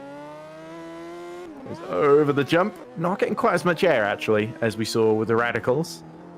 This is really going to be about controlling that turning circle, isn't it, with these tight twisty corners. That's where you're really going to gain the time here through the turn 1 and the little turn 2 hairpin as well, or turn 3 I guess technically. And look at how wide he drifts. You can control the drift for a really long time in these Legend cars, can't you? Yeah, this car is amazing to drift. I tested it, and this was, I think, my favorite of all the cars. But all the cars are amazing. I have a feeling we're going to see a lot of Legend cars making contact with the wall. Yeah, and if you hit the wall in a bad angle, it actually gives a lot of damage. Which Maciej showed with a lot of loss of tires. So let's see the first race in Legends, the first quarterfinal. So let's see who wins. Indeed. So we wait for them to appear on the starting grid then. So this is Poland versus, where does Darius Andre come from again? Romania. There we go. As I am correctly corrected by Marco in the broadcast booth. Let's see. It's going to be Milnick on the outside then, and Andre on the inside to start with then. So keep your eyes peeled then. First round for Legend cars as the quarterfinals about to begin. Away we go then, and looks like Andre gets the superior getaway off the line, but Milnick will be pushing to catch back up then. As we said, Darius Andre, the underdog going into this one, and that suits him down to the ground. He loves defying people's expectations through the S as he comes at the end of the first quarter of this round. And looking pretty even, I would say, so far, with maybe both of them being a little bit conservative, not drifting it out too wide, but certainly pushing a little bit as they go over the jump and land on those big fat tires at the front and rear. You see, here's the view from the back of Darius Andre. He's got quite a gap then to Milnick. I think Milnick may have come a cropper somewhere and hit something or other. He's quite a bit behind, more than I think a second. So these cars are, you can see how they already drifting. Now is Andre and almost losing it completely there. He did well to collect that one without going face first into the wall, but that will really help Milnick catch back up now. Yeah, and he was a second behind Milnick, but I think he now catched up with that mistake. So this car is, pretty different. It can bite you really if you try and yeah, or hold like the you drift say too far. in the Netherlands, this is different cook. But this is very interesting. But Darius is still ahead, and he will win the first. Yeah, there we go. Brilliant then from Darius Andre, because that could so easily have been thrown away there, but he collected it up through the S's. The S's, which before was just a sort of point and squirt, is now a real kind of, because you're drifting into it, as we saw from Andre. You've really got to judge yourself fine margins there and collect yourself up at the right time. But Andre, very much beating the odds there, bucking the trend, because and putting the pressure on Milnick. He is the challenger, I think, of the two. So yeah, the unranked one. So yeah, he did already very, very well. Let's see if he can. Well, let's say finish. But Milnick, he's going to be determined to fight back here, isn't he? Surely. Yeah. And now he's going to be a little bit more confident with this car, because you could tell he was being maybe a little bit conservative. Saw he was falling behind, pushed a bit, and then just lost a bit more time, didn't he? Yeah, it was sad. I think he just made a mistake in the first few corners, and that lost him a lot of time. But anyway, now this is the point where Darius Andre starts licking his lips, because he knows if he can seal place in the semi-finals, he is one step closer to potentially getting into the final and winning the Race of Champions. Of course, long way to go, a few more drivers to head off before that point, but we are getting to the business end of this tournament now, and the stakes are only going to get bigger from here. Again, that word steaks, we were talking about steaks, someone was eating steaks for dinner before the race. I would like a steak, yeah. But let's first see who wins the Race of Champions. So Maciej Milnick needs to win this in order to keep his hopes alive for going to the next round. I had some meatloaf before getting in the comms box. But anyway, here we go. Round 2 to go. And Andre on the verge of booking a place in the semi-final. But can Milnick do anything to stop him? Milnick on the inside and makes a pretty decent getaway. The two pretty even then as they get going for round 2. Darius had a good start. Maciej Milnick more or less the same. But Milnick saw not already out. Yeah, I already saw from Darius that he goes all in, but it can go horribly wrong. He just saved it the other time, but if it happens again, he could just lose it. Whoa! He drifted again. And that was just him being caught in the gully at the edge of turn 2 there on the inside. And once again, drifting into the S's. It looks spectacular, and it's gaining him time, but Milnick got the inside, but it looks like Darius Andre has got just 2 wheels ahead then. 1 tenth in between. Very, very close then. No mistakes can be afforded here by either of these two. And Andre, he is on the precipice of booking that place in the semi-final. But Milnick nipping at his heels, looking to displace him, looking to get even. Here we go. We've got the illusory gap between the two, but just a final half a lap to go now. And Andre actually takes a little bit easier into the first hairpin now. Into the second he comes. This time drifting well out. And getting himself nice and under control. He's got the inside, but I think Darius is ahead. Here comes Darius, and Darius is coming through into the semi-finals. It's going to be a Romanian into semi-final number 1, I think. Yeah, that's quite an upset, because I really thought that Maciej would go all the way, but Darius did an amazing job. Amazing job for Darius, and that's what you want. It's like the upsets that you've got somebody there that actually can do this. So it's awesome performance from Andre, and I think he's very grateful that he got to drive the Legends car, because it seems to suit him down to the ground, doesn't it? Yeah. Well, and I think Milnick will feel a little bit like the Legend car. It just didn't quite play into his hands like the Radical did, and. That's a big shame for him, but Andre will advance, and now we're going to quarterfinal 2 between 11th seed Jake Denahan and 9th seed Tom Stevens. Both of them very, very competitive. Tom Stevens unbeaten so far, and the same with Jake Denahan as well. So let's see. We'll see who adapts to the Legends car quickest this time. Yeah, I think this one, Stevens against Denahan, will be amazing. I think this will be so close that, I look forward to it. And Frelik points out 2020 Rock finalist is out then. So, that's a big shame. We're getting to the final one year doesn't necessarily guarantee you'll get to the final in future seasons, though. So Milnick, I think, did well actually to make it to the quarters, but I think he'll be disappointed not to go any further. As we look at Stevens and Denahan, just exiting the garage. And right together they are, Stevens and Denahan, as they decide to run in formation. That's not going to help them learn too much about the characteristics of this car, is it? There's not really room for two to go wide, but somehow... but they just want to show off a bit, so yeah, I think that's what... Tom Stevens and Jake Denahan, both known for being showmen and putting on a great display for all their fans. And Denahan, trying to go all the way around the outside. That's the NASCAR line there, isn't it? Just test if it all works. And a wheel falls off Tom Stevens. 2 wheels now. And the suspension forward. These legends, they're not invincible, are they? No, they're not that legendary if it comes to hitting a wall. So. Or hitting each other, indeed. And is that Stevens leaving with a wonky wheel? Yeah, no, I think it will be fixed. So. Okay, there we go. It looked almost like it hadn't loaded the wheel in properly on my end, but that was maybe just a fuzzy broadcast. Here we go. So, this could be very, very exciting if that was anything to go by. But I'm sure we've yet to see the best of these two. And difficult to call here. I have to say, I'm a big Jake Denahan fan.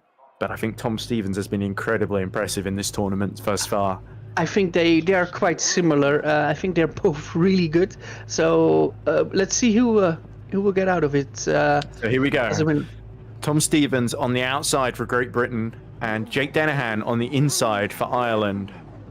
Who is going to launch off the line and speed away? It's going to be one of the two, that's for sure. Possibly both.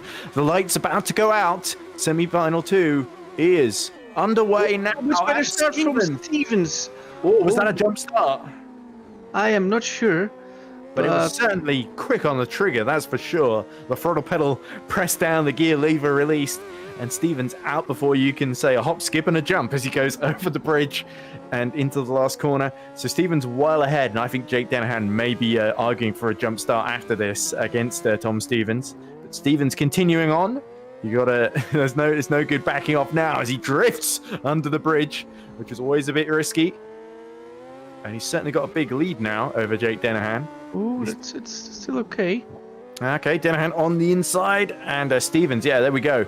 About 2 or 3 tenths ahead then, as he crosses the line at the end of the first lap. Denahan is not out of it, and he is really fast. And if he can produce another amazing lap, he can still be ahead of Stevens. Stevens cuts to the inside, trying to reduce the time spent having to turn there. And now drifting into the first corner again. Has to really set himself up for the exit a little bit. And once again, setting himself up now for the hairpin. And looks like Stevens might just have this one as long as he gets himself okay through the S's.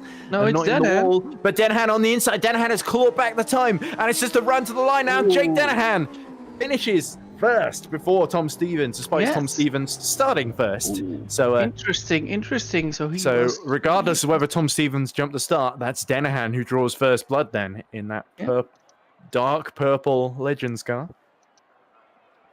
Let's see what the chat says. Yeah, what does the chat say about this? Josh Hamilton's second channel says, honestly, please use the chat properly. Yeah. There's lots of dumb in-jokes, it sounds like. A lot of people writing off Jake before the race had even finished there. So don't do that. Which shows how judgmental and how quickly things can change in this, doesn't it? But Tom Stevens, that's the first time he's lost a race in this whole tournament. So now the British driver is under pressure from his Irish counterpart. Denahan looking to repeat what Andre did and seal it in 2 rather than letting it go to the third decider race.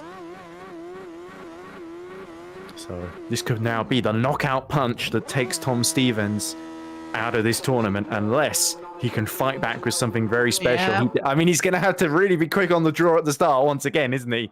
But without jumping, of course. Yeah, I think over 1 lap, Denahan is supreme. He looked so quick in that second lap that, I think Stevens wants to have a very good start in to at least take a bit out of Denahan.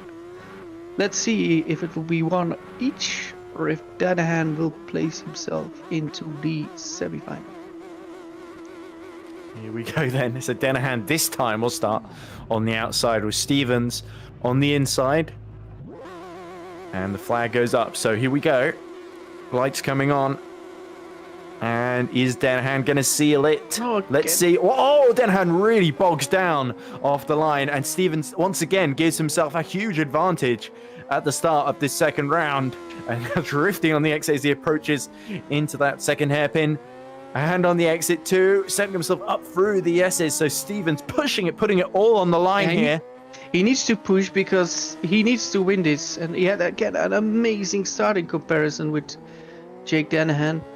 Yeah, but Denahan, we saw how well he recovered in that first round then. But Stevens determined to keep that lead that he's got at the moment. Stevens is ahead now.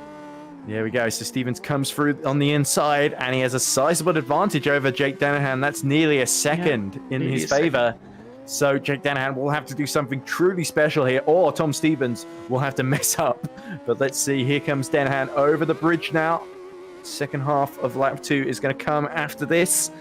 And Denahan on the inside, he's got that advantage. Of course, it being illusory with the second half to go.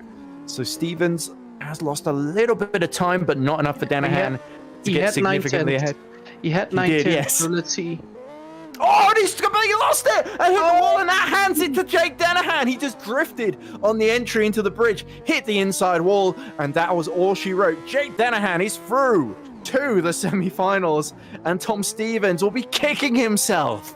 Yeah, that's the margin of winning and losing.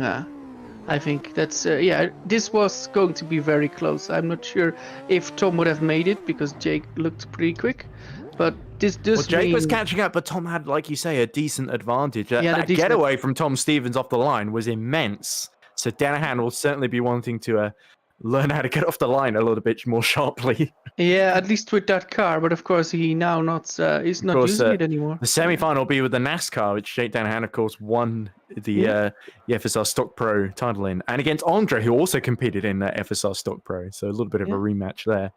But there we go. Now we got to figure out who's going to make up semi-final 2. So first of the matchups, it's Owen Magogi versus Jan Grankvist. Seed number 10 versus seed number 5. Also a very interesting matchup. Yeah, you would know. Yeah, they're all very interesting, but just to see what they all can do, I think Owen Magogi really wants to win this Race of Champions, and he was fully motivated, but it will be more difficult for him every round. He, of course, continues, so yeah, it will be...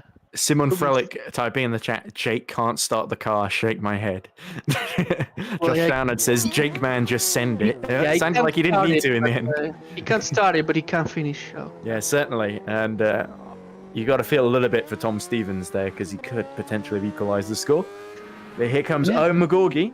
We've seen a lot of Owen Magogi in this tournament, really just doing a superb job so far. So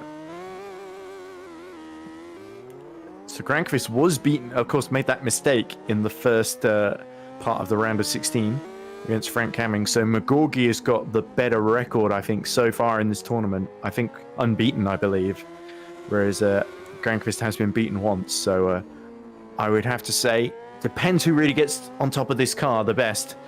But I think Magogi's probably got the form in his favor, but we know how good Jan Grankvist is, so I think this is a bit too close to call between these two.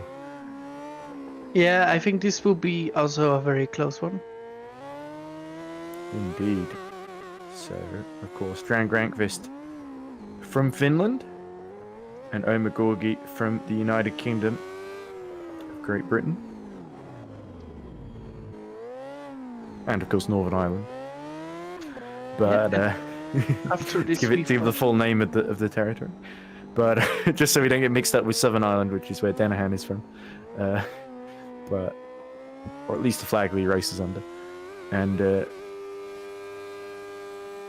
there we go. The warm up to end then, and looks like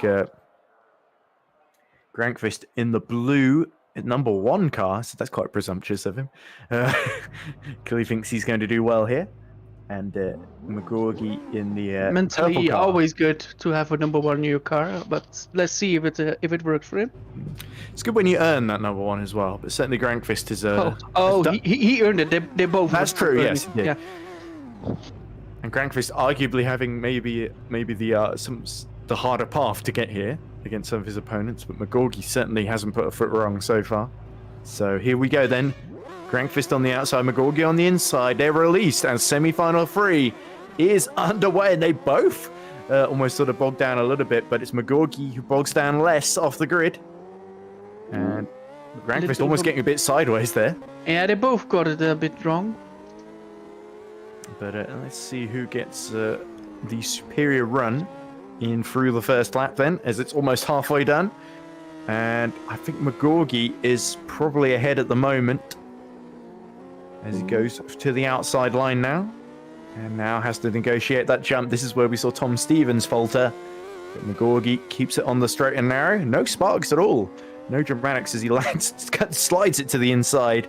And look at that, into the first lap, a significant lead in favor of Magogi over Grankvist. But Grankvist now on the outside. He will try and fight back and hope that he can get the first round back in his favor. But Magogi looking pretty confident at the moment, you have to say, Menno.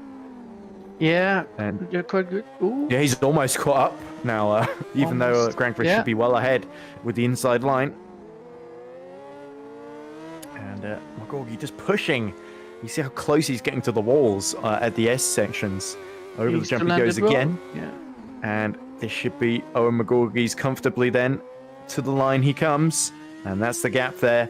It's Magogi who draws first blood. Round 1 goes to him.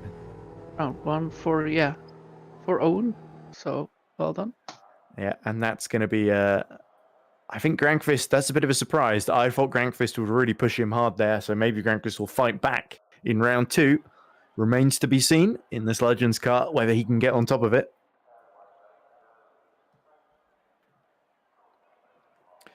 But at the moment, Magogi one step closer to securing a place in semi-final 2, where he will face, if he gets through, either Stefan Ruwalt or Liam Davao. But Grankvist, still in with a chance, could still bring himself back into this. Needs to make sure Magogi does not get another one under his belt. No, then it's done if he wins another one. He is, yes, exactly. That's what I'm getting at. So Grankvist needs to win to force a decider, essentially. But the Finnish driver, he's shown strength and fortitude in difficult situations before, where he's had to make comebacks through the field in single-seaters. But can he do it in a Legends car? That's what the Race of Champions is here to decide. At the moment, Magogi very much looking like he has the measure of him, but he now starts on the outside. Will either of them master the Tom Stevens getaway that we saw? Because it certainly felt like Tom Stevens just engaged the clutch and the accelerator at exactly the right point. There's a lot of people bogging down in this Legends car at the start.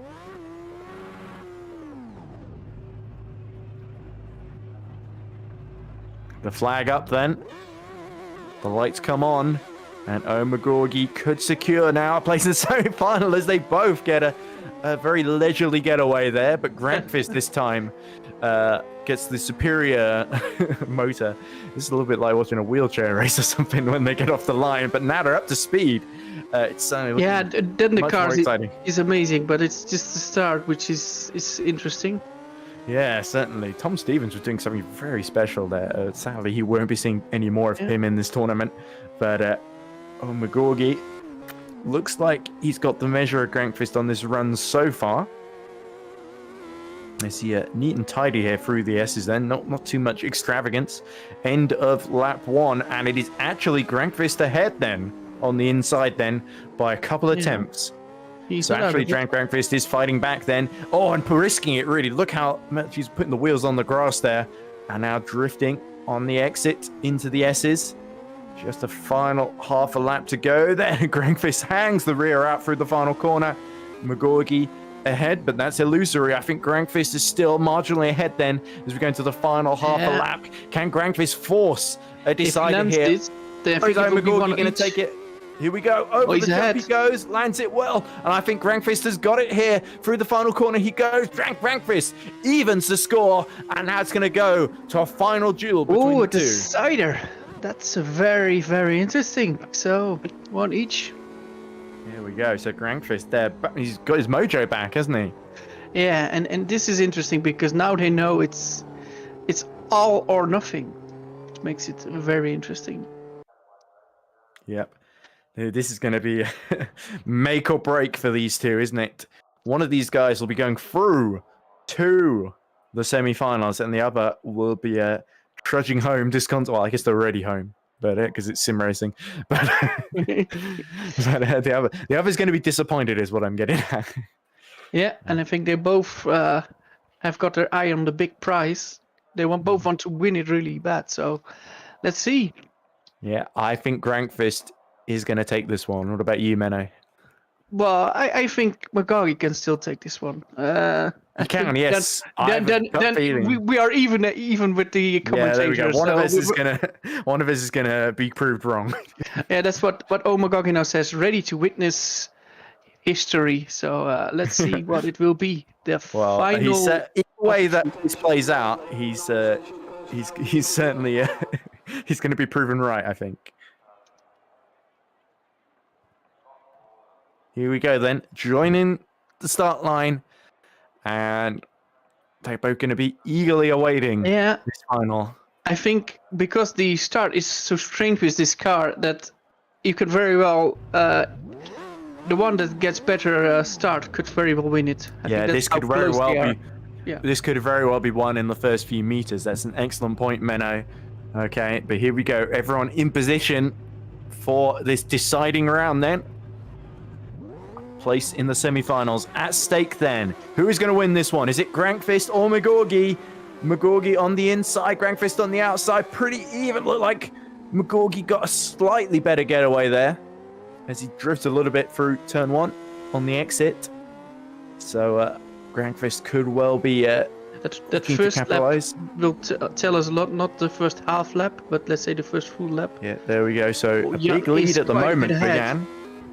So Grankvist capitalizing at the present moment as Magogi drifts in. All the pressure on him as Jan. Now he's taking these big drifting lines to try and carry as much speed as he can. He's looking a lot more confident.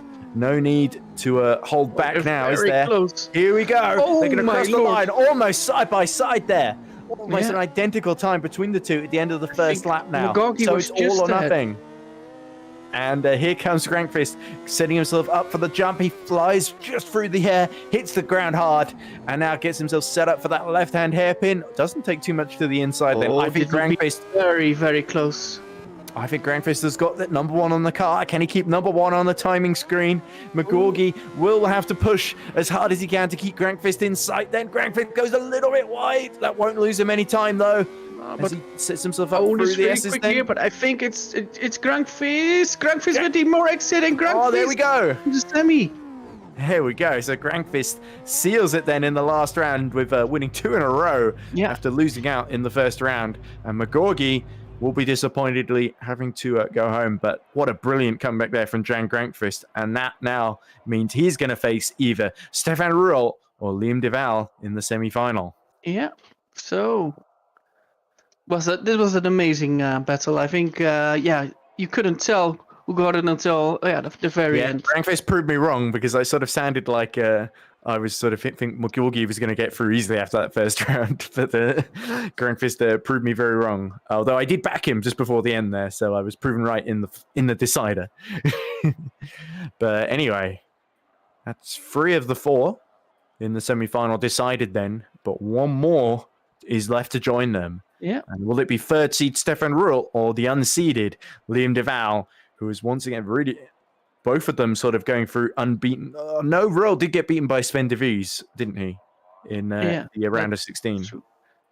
So you'd have to say Davao, even though he's the unseeded guy, I would say potentially the favorite because he's just been really impressive in the previous rounds we've seen him in. But Ruwalt, no slouch himself. He's persevered. He survived, and he's still in it. Oh, actually, definitely. actually joined. Just wait for DeVaux now to join. But Ruwalt will get a small advantage of getting to try out this Legends car before Liam DeVaux surfaces. Yeah.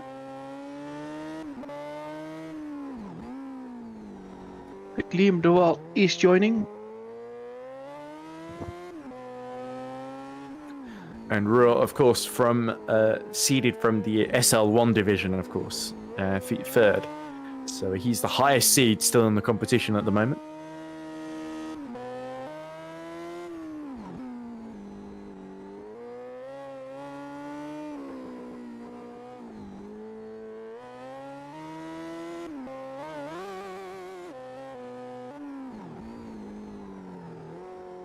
But anyway, as we still wait for Liam DeVaux to make an Join. appearance. He will be there now, actually. Ah, okay. Well, that's good to know. There he is. He's in. So, DeVaux, he seems to like the yellow cars, doesn't he? Yeah, his yellowness of cars has always been there. So he always loves having something yellow. Yeah, it's like Rossi, Valentino Rossi loved yellow as well, and That's very true. Valentino Diwali. So yeah, but then in cars. Yeah, here we go. So let's go, the last quarterfinal.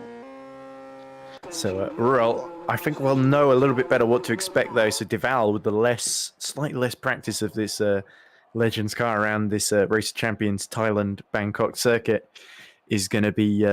Liam DeVaux will at least be playing catch-up, at least for the first few corners, before he gets a grip on the car, I think. But who knows? We've seen him do it before, haven't we? So Ruwalt will have to make hay while the sun shines, I guess, in his red, white, and blue. And Ruwalt will start on the outside then, so he'll have a small advantage at the first half of the first lap, of course. But as you pointed out before, Menno, the getaway could be all important here. The flag raised, the lights coming on, and we're going to see our final quarterfinal underway then. They both bog down a little bit, but Ruwalt gets the superior getaway and gets himself going on the wide line. DeVaux drifts well out wide there, but avoids the wall. Yeah, that was not a good corner from Liam. I think the whole speed was away from the car.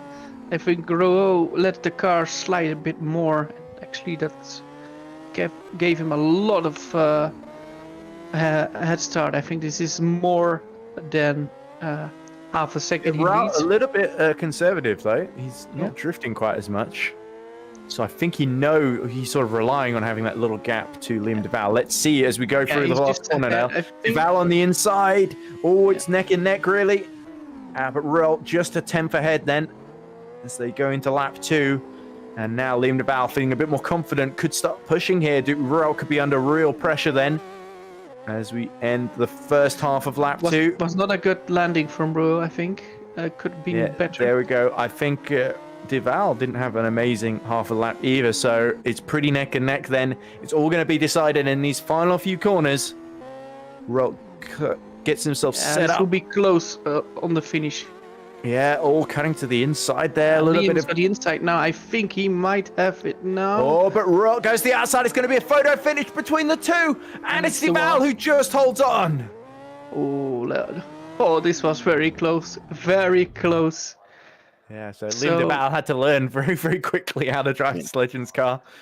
Was behind at the beginning, but then caught up by quite a margin. He was quite a way down, actually. And they were side by side, weren't they, at the end of lap 1?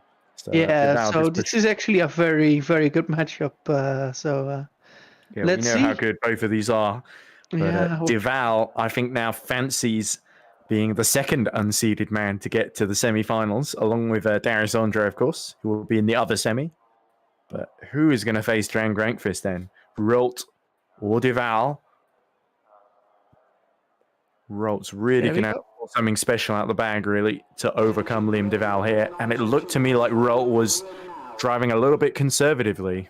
Maybe not quite with the same confidence as Liam DeVaux.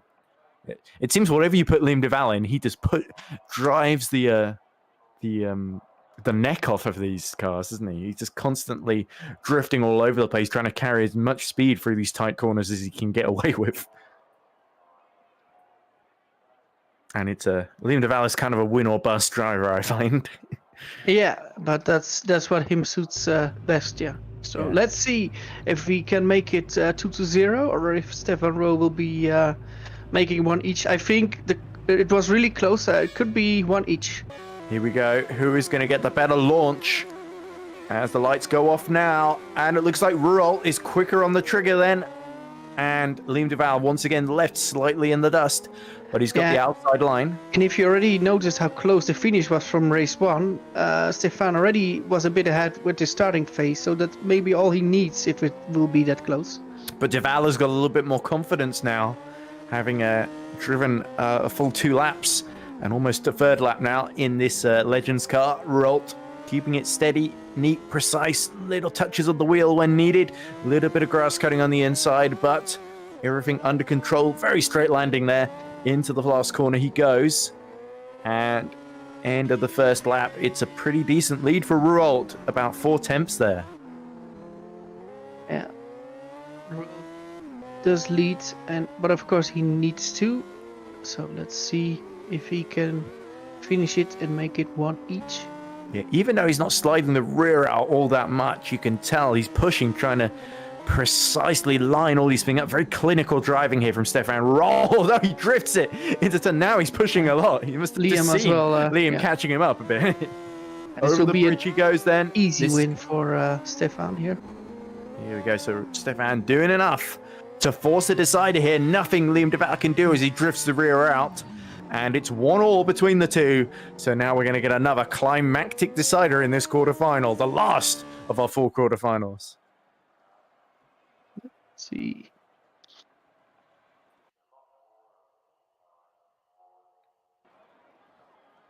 So this is sort of turning into a rerun of Grankvist versus Magogi so far, isn't it?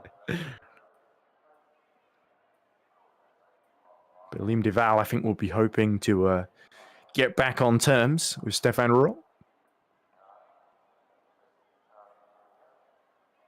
Impossible to really call this one, Menno, isn't it? Can go either way. Can go either way. I think Liam Davao can pull something special here. But it's going to be win or bin, isn't it? Yeah, I think he will send it, Liam, and let's see if he makes it or it will be Stefan Ruwalt. I give Stefan a very good chance. I think if he can produce a start like we just saw, then I think that could already be enough for him. Here we go then. So Ruwalt will go for the outside, and Davao will be put on the inside then. As we wait for the flag to drop, and this will be our final quarterfinal. Which of these 2 men is going to make it through, Ruwalt or Davao? The lights go out. We crawl off the line, but it's Ruwalt who crawls off a little bit quicker in this Legends car. Its final appearance then, as he slides out, gets himself set up for the bridge. And once again, neat and tidy for Ruwalt. But what can Liam Davao do in that yellow Legends car? Certainly looking like Ruwalt has got the ball in his court at the moment. And drifting in, almost hits the inside wall there. Here's Liam Davao. All the pressure on him, really. As he cuts the inside. Here we go, end of lap 1. And Liam Davao slightly ahead as Ruwalt drifts out at the final corner. So it's advantage Liam Davao at the end of lap 1 as he drifts in to turn 1. And Davao fighting back here to the outside. He goes, drifts out really a lot. Trying to carry that speed here. And Davao has to push. It's a place in the semi-finals up for grabs here. Only half a lap to go then for Liam Davao and Stefan Ruwalt. And it's neck and neck between the two here. Liam Davao drifting for all he's worth. Spinning the rear wheels up, flying over the jump. Comes into the final corner. Liam's got the inside. Ruwalt has got the speed. Round the outside. It's Liam Davao who's going to take it into the semi-finals. And it's Ruwalt who misses out. Semi-final.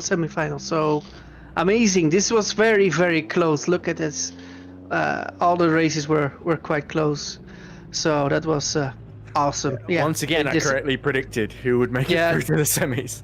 But, they already said it in the chat that it was awesome. This was really close. So there is a mutual respect between both drivers. So we're now going to the semifinals. We do that. We definitely saw the best of both of them, both Ruwalt and Davao there in that quarterfinal.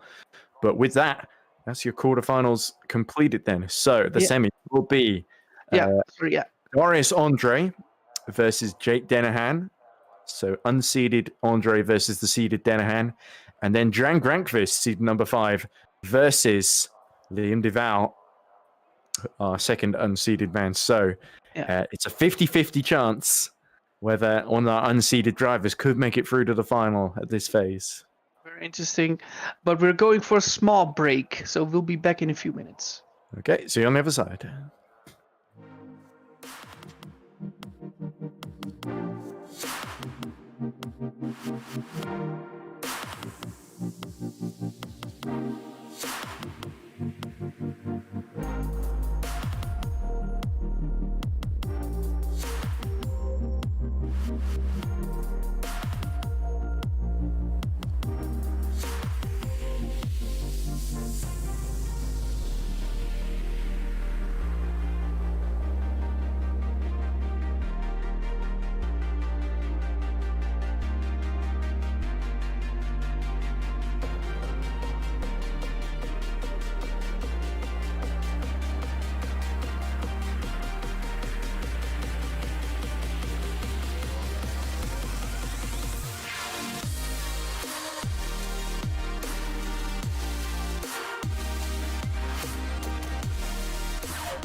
Hello and welcome back to coverage of the 2022 GPVWC Race of Champions. My name is Edward Hunter and I'm still joined as ever by Menno Klont in the commentary box.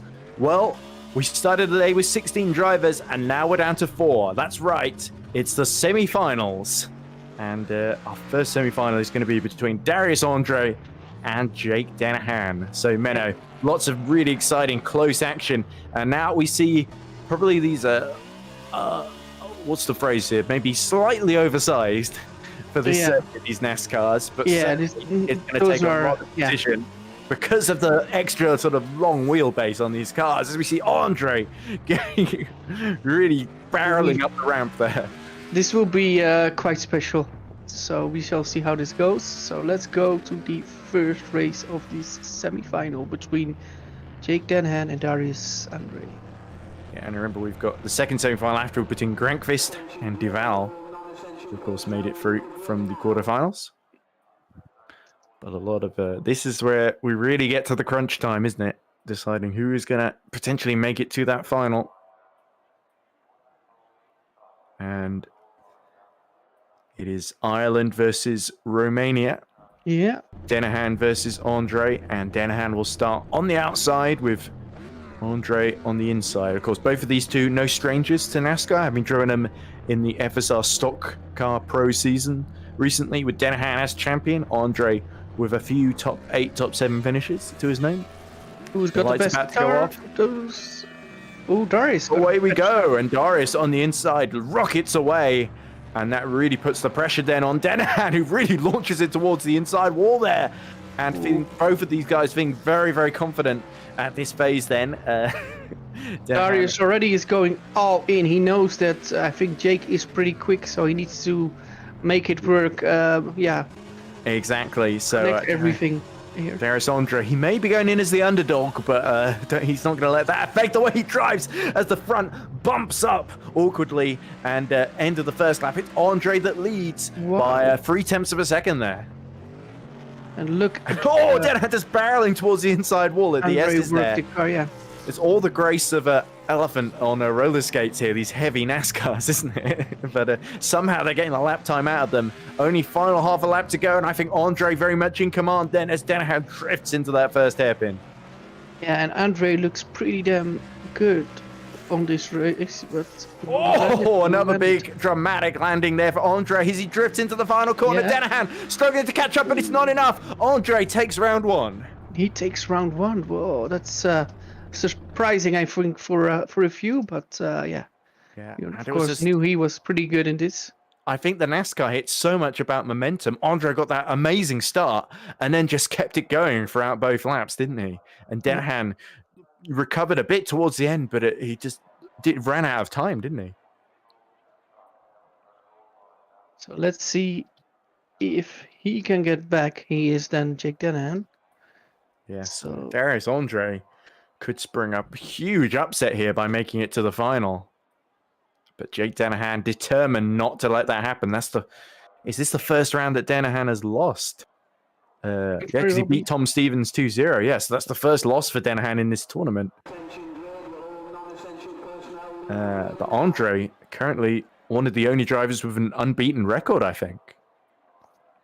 Yeah, and then you see his first round and you think like, oh, how far will he go? And then he already in the semi are 1-0 ahead. So Jake Denahan needs to win this in order to have a chance to still it's go. It's not over yet. We have seen drivers come back so many times in so many different classes of cars. They lose the first round, they suddenly get on top of things, and they are much faster and difficult to beat in the second round. But Andre knows what he has to do here to reach the final. The light's about to go off, and this will be very, very important indeed to get away here. And once again, Andre is launched away through into the outside line. But Denahan this time, really pushing it there and almost in the wall at the side of the bridge as he once again flying through the air. And Andre does well actually to land that the right side up because it looked like that car was about to flip over there. And he understeers and hits the outside wall. That's Andre done for. Surely. That means Denahan now only has to keep going. Oh, he needs to But keep he going nearly as well. reached it as well. Oh my goodness me. These NASCARs are biting both of these guys here. And Denahan pushing still quite a lot, actually. He maybe doesn't know that Andre just plunked it into the little gap in the barrier there.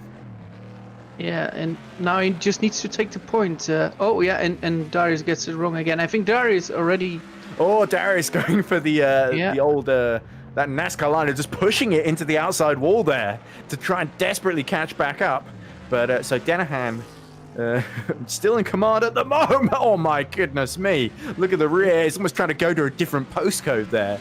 But Denahan takes it comfortably. Yeah, and, he takes it comfortably, and Darius did do quite a lot of wall riding, which is not allowed in the competition. So yeah, a fair one each now.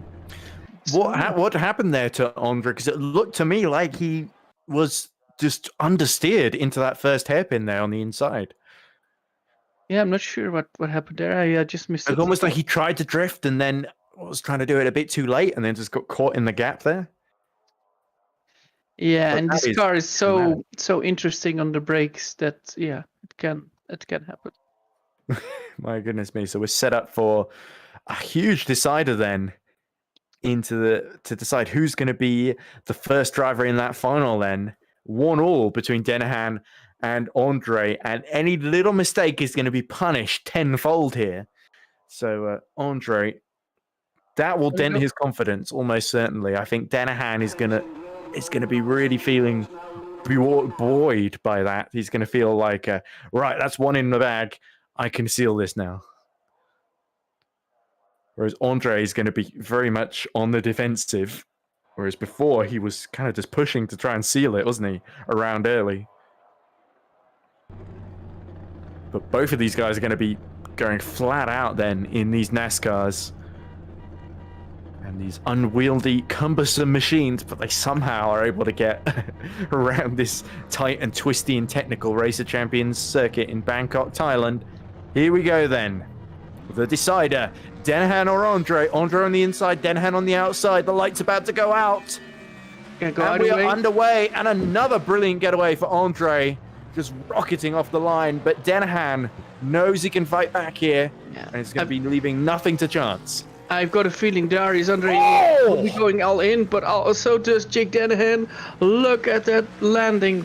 The bounciest suspension you've ever seen on the back of a NASCAR. And Denahan continues on his way, swings it in to the hairpin, and looking incredibly confident. I think this is we're going once again into win orbit. Andre up the inside. He is a car length ahead then. 3/10 ahead. Ooh, a little bump for Denahan. He's really pushing it here. And this could be decisive then. Only half a lap to go then.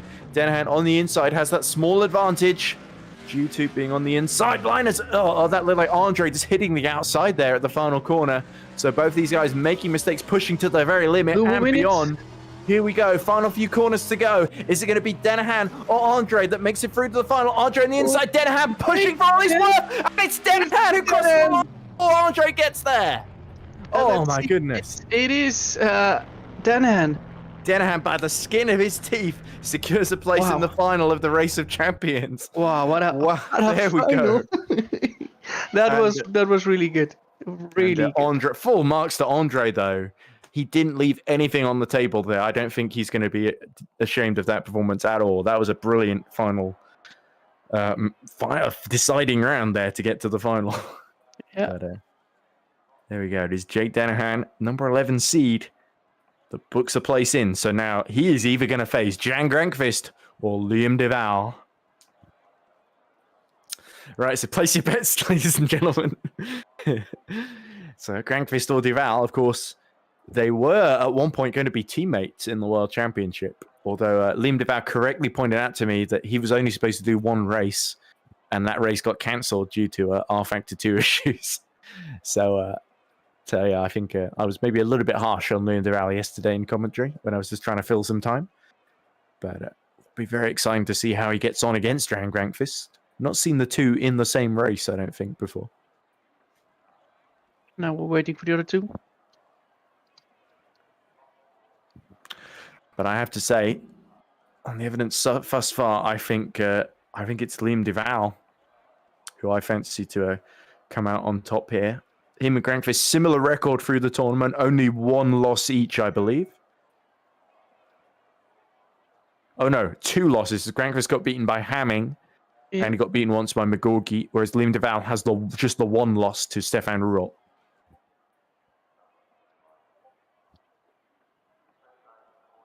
But waiting for the others to join. I don't think there is any.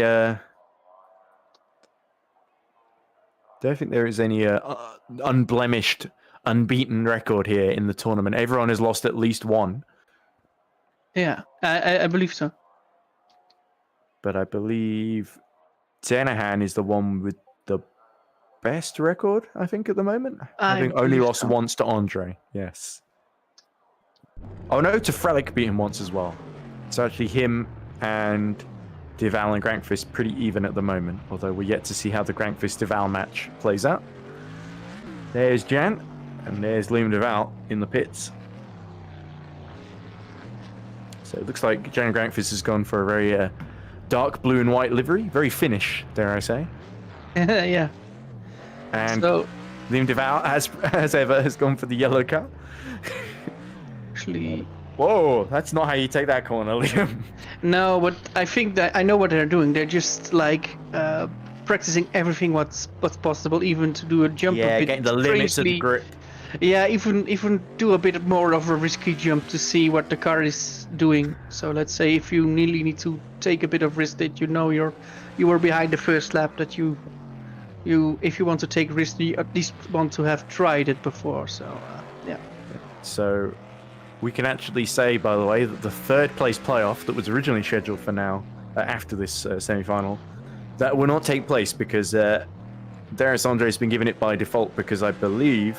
Darius can't make it. So. Darius can't do it. Well, actually, no, it won't be Darius. It'll be whoever gets through or doesn't get through here that will get 3rd, I think. Because Darius is effectively forfeited as Davao does the Darius Andre line sadly, into turn 1. It's a bit unfortunate because Darius was really quick, actually, and that one mistake potentially cost him, really.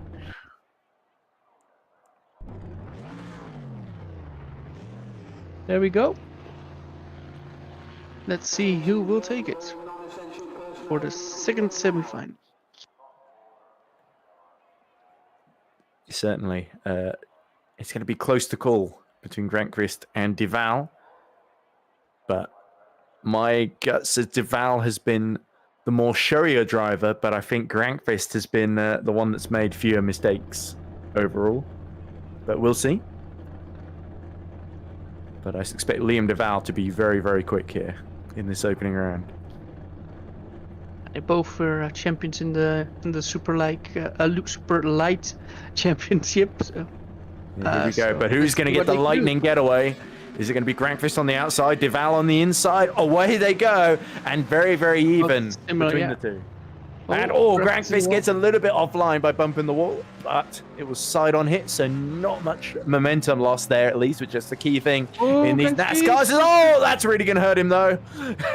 And Liam did see that, so I think he knows that happened. So yeah, I think Liam was almost thankful that Jan didn't flip over to his side of the track there. No, that would be something, Alan. This was the last race of champions. And Liam has quite the dramatic landing himself. But also, end of the first lap.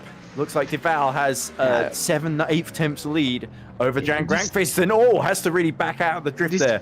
These cars are so difficult, and you see that how they drive it. It's so difficult. They have got so much power, but it's so much power, but they're not very graceful, are they? They sort of are constantly understeering all over the place because they're so long. It's like driving a stretchy limo around as Davao bumps into the wall once more.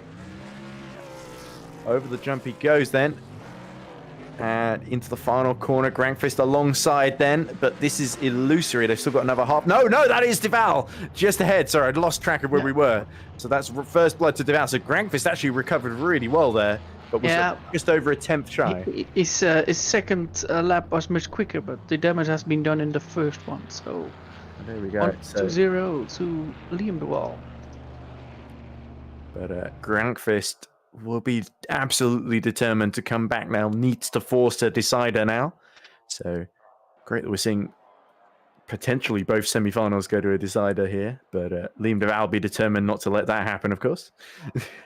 But it's all getting very, very close now, with the competition really ramping up, getting harder and harder. A place at in the final at stake. Do you want to potentially win it, or come away with a consolation third place here? You certainly want to win it, but but Davao only needs to secure another win now over Grankvist to face off against Liam Davao in the... no, he is Liam Davao to face off against Jake Denahan in the final, I mean. Yep. Let's see what will happen here. Yeah, Grankvist has got the inside this time. Oh, no. So, Menno, this is going to be very, very tense now. As the green flag is up, the light's coming on then. And who will make the best getaway this time? Oh, off we go. And once again, very, very even. I think Grankvist was just slightly ahead, but only by a couple of thousandths as he spins the rears up through the exit of the first few corners. And certainly not wasting any time. He's not hanging about. And Liam Davao has certainly got his work cut out to seal that place in the final now, hasn't he? Yeah, oh, no, he's stuck! Oh! Liam is stuck! Yeah, Oh, and that's blown it.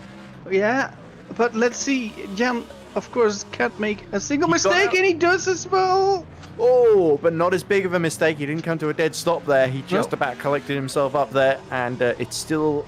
We're going to lap 2. That's a couple of seconds lead then for Jan Grankvist. Davao actually got out really quickly there of that little hole. It's almost the exact perfect shape to trap a NASCAR in, sadly. And there's another yellow car being stuck there, sadly, because that same thing happened to Andre. And just another half a lap to go, I think. Grankvist has this unless he lands wrong. Yeah, and actually, you already see him not taking much risk on the jump. So there we go. Grankvist equalizes then.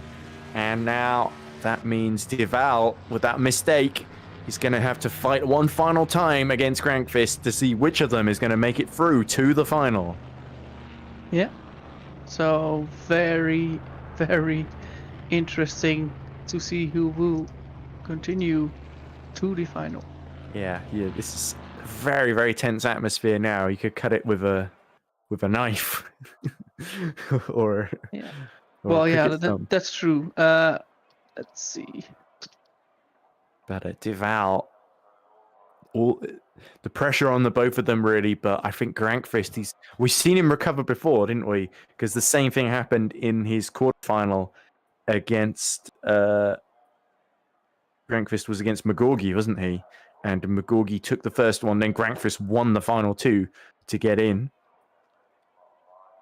And I believe the same thing happened with Frank Hamming as well. So if anyone's used to comebacks, it's Jan Grankvist. Whereas Davao has only really had to do that once, I think. Yeah. We're waiting for Ian.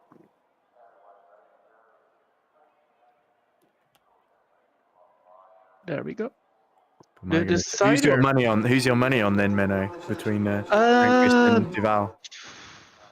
Judging by the first race, the final lap, Grankvist looked really, really quick. Well, in traditional fashion, I'll go for Liam Davao. Yeah, but that's the thing. Liam Davao is the type of guy. If you bet against him, he will win. So that it can go out. Like I said, win it or bin it. He doesn't leave anything on the line. That will be his time mindset. to be gained. Yeah. He will go for it, and it's either going to work superbly well or it's going to backfire spectacularly. Always fireworks guaranteed when these two are involved. Here we go, green flag up. So who's going to make it to the final then? Grankvist on the outside or Liam Davao on the inside? Away they go. Looks like Davao gets the slightly better launch and get away into the first beginning of his lap. For Grankvist, here he comes over the bridge, flying in the air, lands with a bump. The front just takes a little while to reach the ground again, but it looks like Davao is ahead at the moment in the overall time. Yeah. Oh, Grankvist is really good in this the last couple of corners, but will he be ahead because DeVries is... Oh, look at how as much well. DeVao flew through the air there. Slides into the wall, almost into the wall, but Oh. he's going to be just half a car length ahead Yeah. of Grankvist now into lap 2. And they hit the wall. And the rear really spinning out. That's going to cost Liam DeVao precious tenths of a second and into the wall again. Once again, pushing to the absolute limit and beyond. And I think Grankvist might just be able to pull away with this one. He bumps into the wall on the outside there. And, but having a cleaner run. This will be very, very close. Does Liam now does the jump? I think Jan is ahead. Oh, Here we yeah, go. he's ahead. Into the line, and it's going to be Grankvist who makes it through to the final against Jake Denahan. There we go. Liam DeVao misses out, so for once I make a bet in the wrong direction as it happens. Yeah. And his second lap of Jan Grankvist was the, let's say, the killer for Liam DeVao. So, there we go. yeah. So now, with I believe, is Darius Andre forfeiting? Yeah, he is not driving, so we will only have got the final. So that means Liam DeVao does finish third. Still a great performance, and he will be the highest of the unseeded drivers as a result of that. Yeah. But it's our 2 seeds, number 11, Jake Denahan, and number 5, Jan Grankvist, who will face off best of 5 in the final with a lot of different equipment at their disposal now. Yeah, we're going for a small break, and then we will be we'll be back for the final. Indeed we will.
Hello and welcome back for coverage of the final of the GPVWC 2022 Race of Champions. My name is Edward Hunter and I'm joined as always by Menno Klont in the commentary box.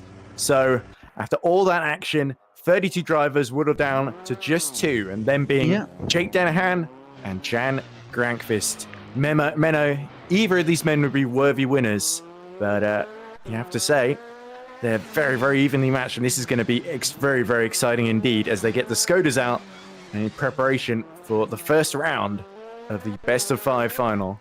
Yeah, very interesting. So we've got, what is it? Ireland against Finland? So. Indeed, yes. So,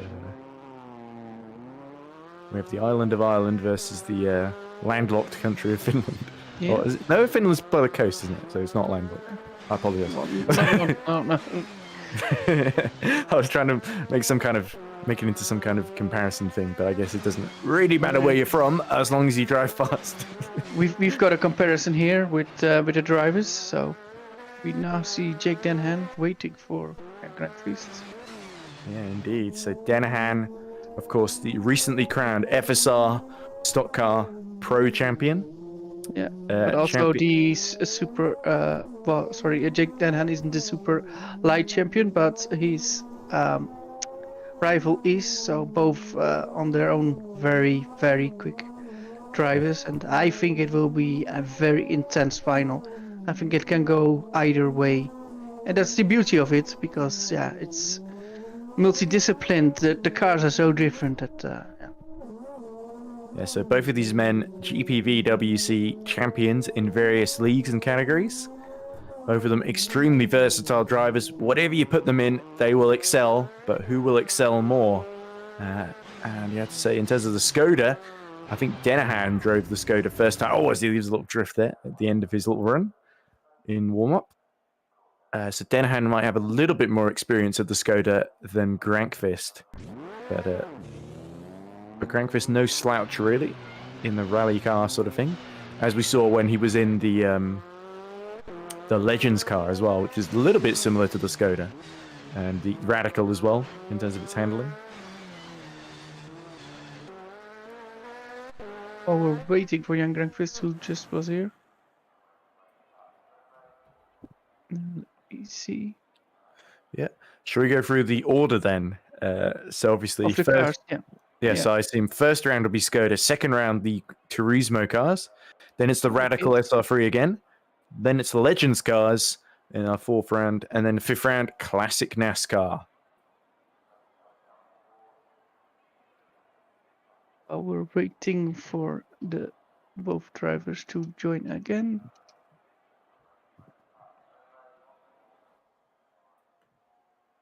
Oof. So let's see what people are saying in the chat at the moment. 13 votes. 86% have voted for Jake Denahan, 14% for Jan Grankvist at the moment.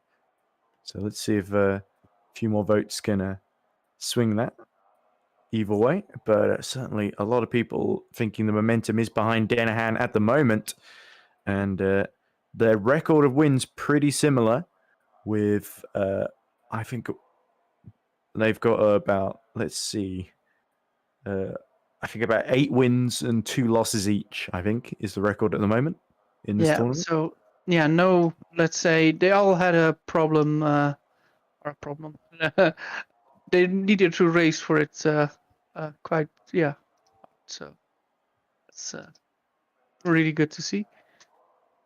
Waiting for the drivers to join again.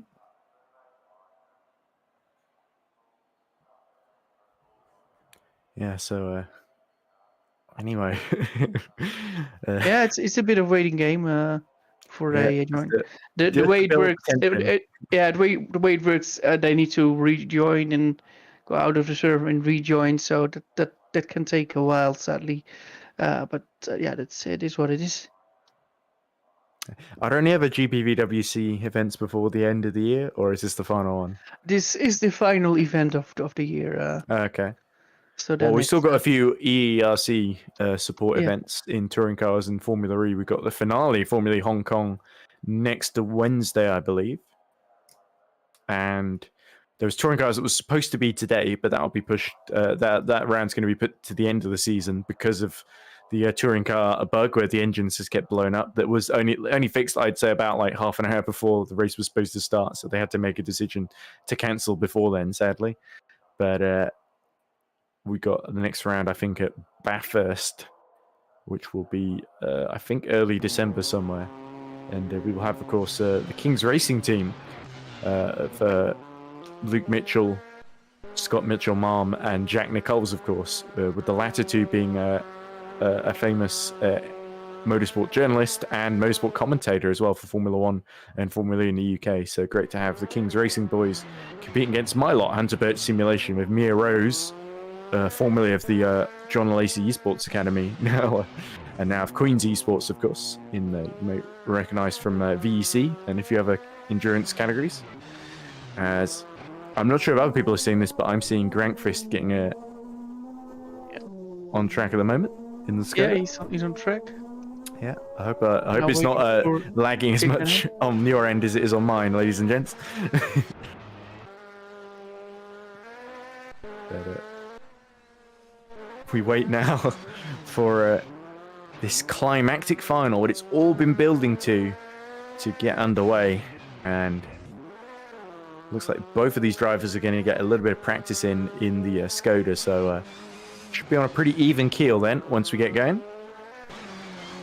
And Josh Hamilton in the chat says, woo, Formula E, because of course he's leading the points in Formula E over James Juba, one of my drivers, by about 22 points. So he's looking to seal the title in Hong Kong next week.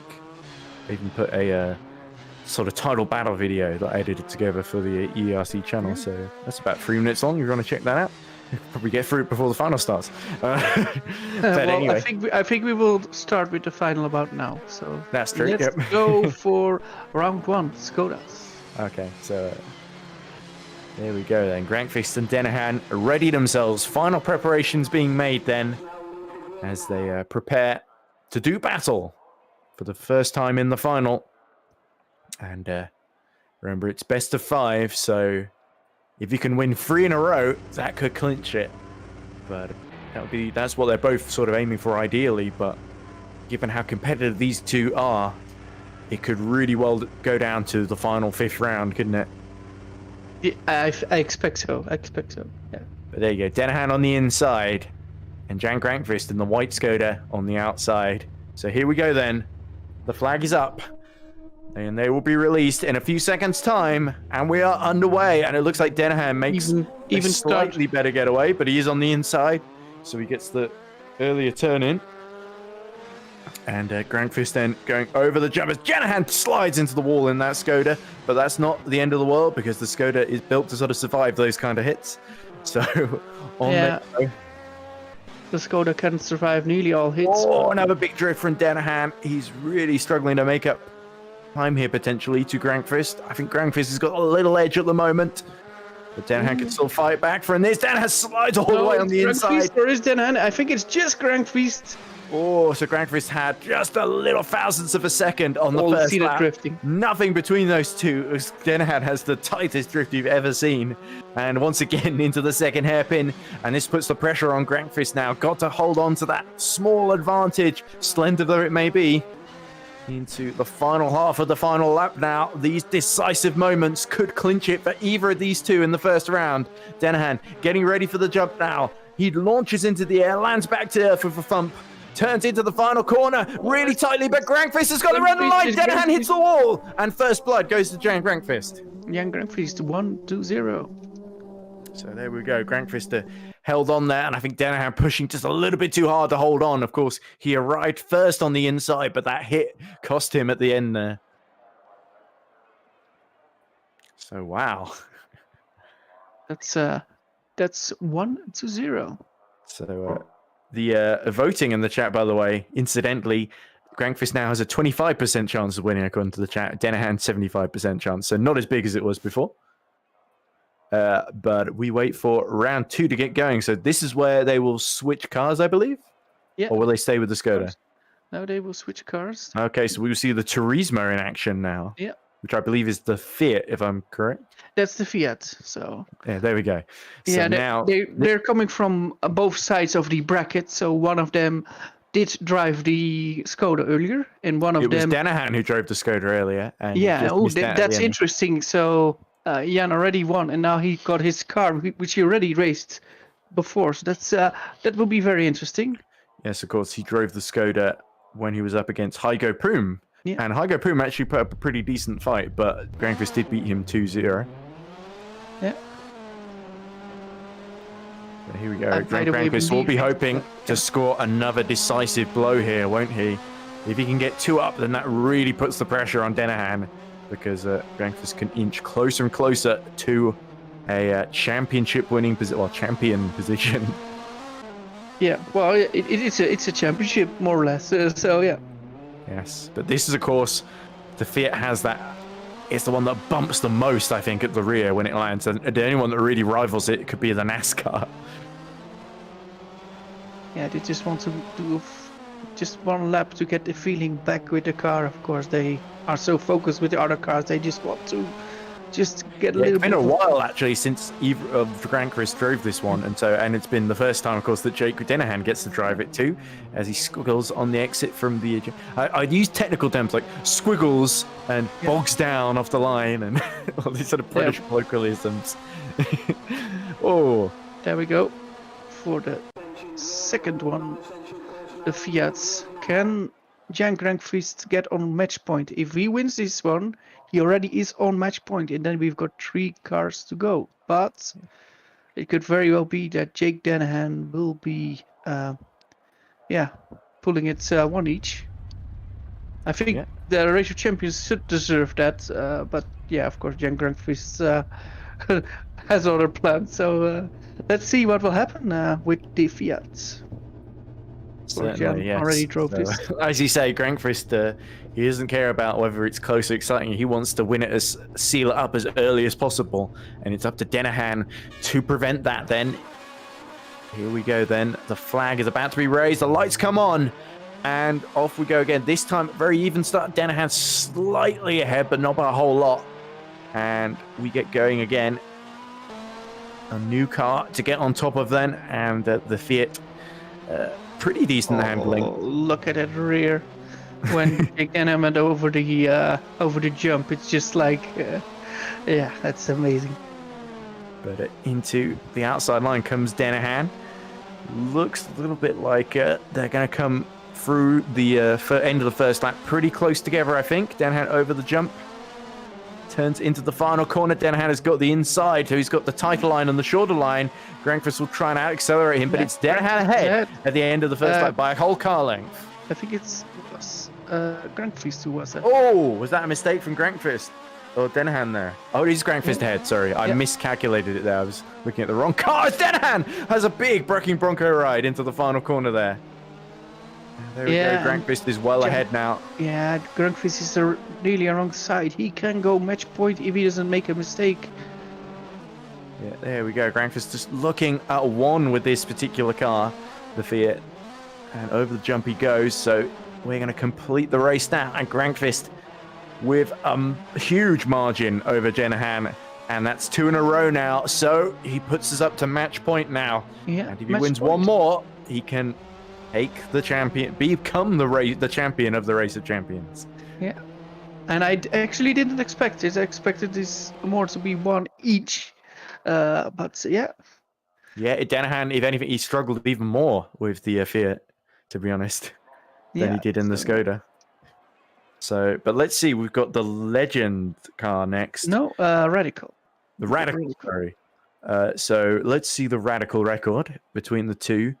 So Denahan beat Frelik 2-1. Grankvist beat Hamming 2-1. So again, pretty equal then. I think, if I remember correctly, didn't Grankvist make a mistake in the very, very first round, which handed it to the Radical to Hamming?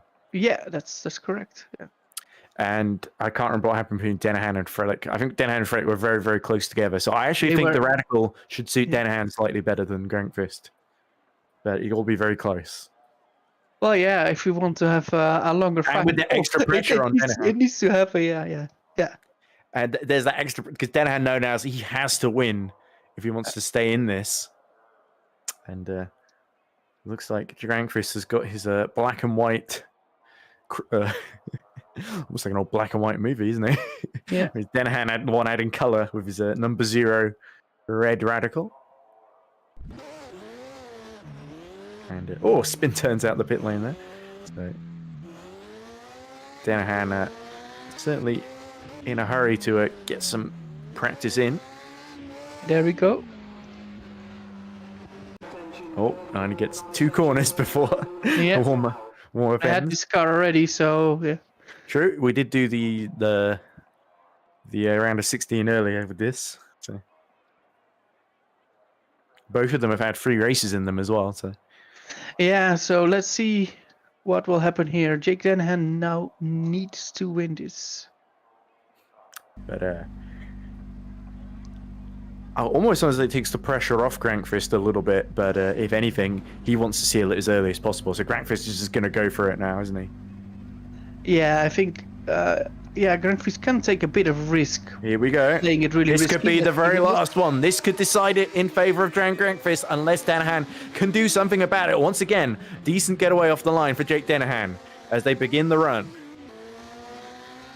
And into hairpin number 2 comes Denahan. Neat and tidy so far. What's Grankvist up to? Grankvist lost it a bit. He lost the rear of his car. Oh, and again he goes into the ball.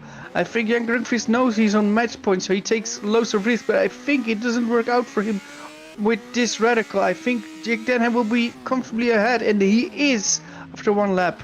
Oh, and that will certainly mean that Denahan... Oh, will he take so many risks just to keep that momentum going? He got a second on Grankvist in this car. There we go. So after 1 lap. this is looking like Denahan's round then at the present moment.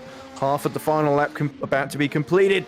They go side by side, but that's illusory. Grankvist is behind at the moment. And Denahan only has to keep it together. And that looked a little leery through the S's there, but no harm done. Over the jump we go. Final corner. Denahan has got this, surely. And just a run to the line to go. And Denahan gets a match point in his favor. So it is now 2-1 in favor of Grankvist. Yeah, so no whitewash in this final. So there we go. Could this be the mother of all comebacks from Jake Denahan we're about to see? I wouldn't be surprised. I think they were also very good. The legend cars. 23 votes in the chat, by the way. Denahan 74%, Grankvist 26%. So Grankvist has got 1% more after his 2 wins. So what did they do in the legend cars? What were the results there for both the drivers? Both of them got 2-1. Although I guess now that Denahan is in it, he's got 3-1 in the Legends cars. Oh no, the Legends cars, sorry, from the quarterfinals. Yeah. Let's see. Grankvist 2-1 against Magogi, Denahan 2-0 against Tom Stevens. But Tom Stevens did make a mistake in that second round when he was quite close. And Tom Stevens kept making that brilliant getaway. So if Grankvist can learn that, then he might have a crucial edge over Jake Denahan. And they already rejoined. But as I recall, Grankvist was also sort of struggling with the getaway a little bit as well. It was really only Tom Stevens that kind of mastered letting the clutch out at exactly the right point, I think.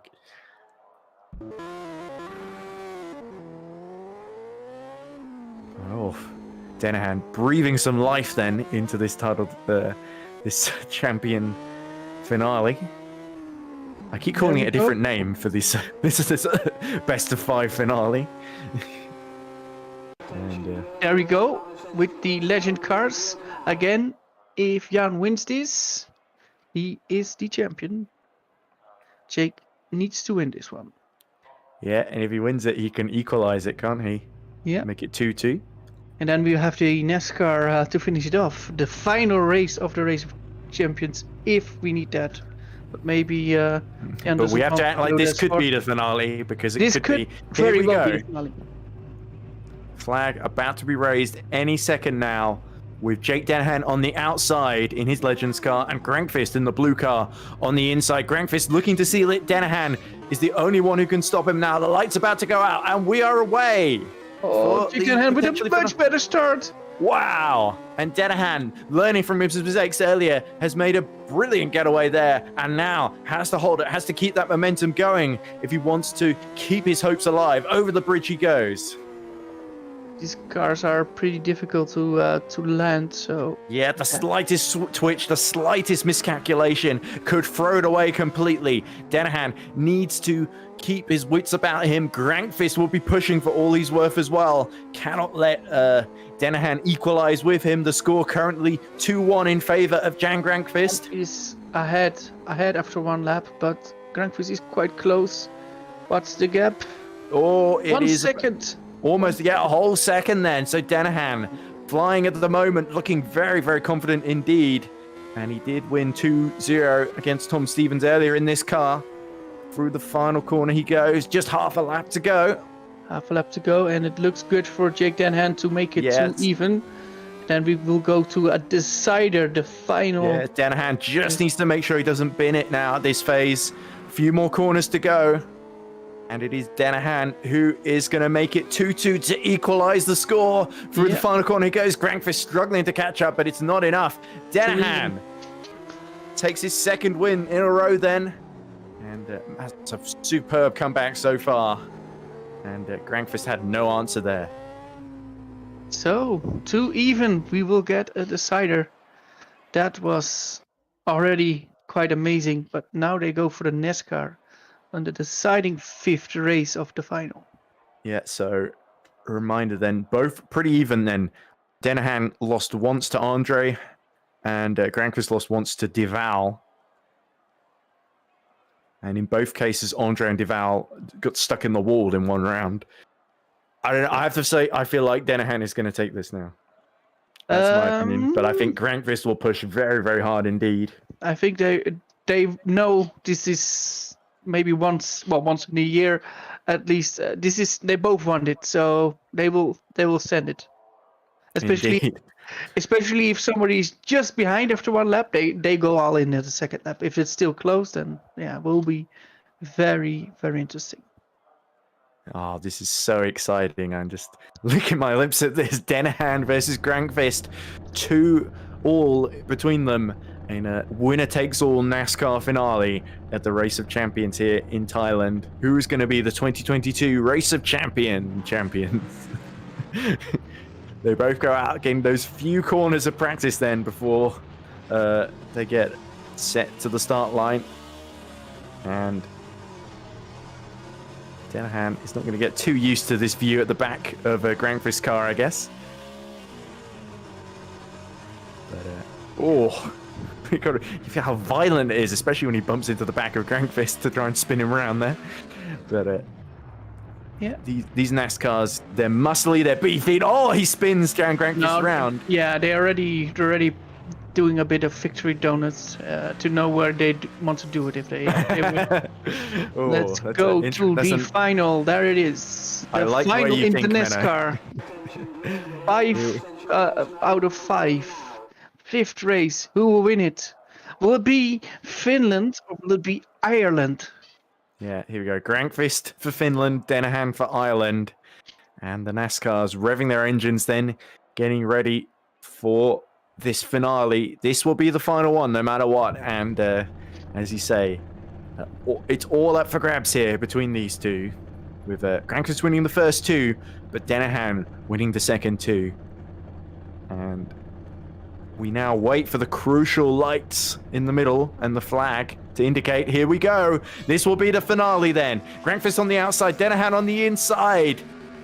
And the decider is underway. And it's a pretty even getaway. Denahan on the inside. And Grankvist really pushing it here on the outside. Trying to hustle this NASCAR for all it's worth. Over the jump he goes. Lands violently, just about. Wrestles it back under control. And that could cost him just a little bit as we go into the second part of the first lap. Denahan now on the outside. Grankvist will have to take the shorter line. Very tidy from Denahan. And he is ahead after one lap. There we go. Much less dramatic landing for Denahan. And he's got, quite a lead. That's 3 or 4 tenths now. half a second. Oh dear. So, Grankvist will have to push for all he's worth if he wants to become the champion. Over the jump he goes. Much better landing this time. Oh, almost. Still a little bit offline. It's still even between the two of them. Denahan has a little twitch at the final corner there. So, it could go either way then as we go into the final half of the final lap. Here comes Denahan over the jump. Denahan lands it.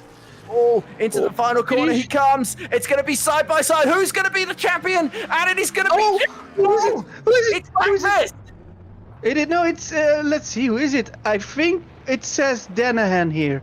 I believe. Denahan, there we go. To the time I believe finally it coming says through. Denahan. What But- a finish.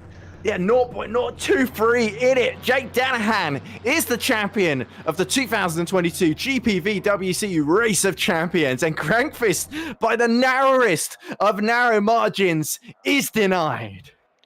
What a finish. What a finish. That was absolutely fantastic, I have to say. Really enjoyed that. And wow, so after 32 races, 32 drivers, we are left with one as the champion, and that is Ireland's Jake Denahan. First, I believe, is it the first time that Ireland have taken the Race of Champions in GPVWC?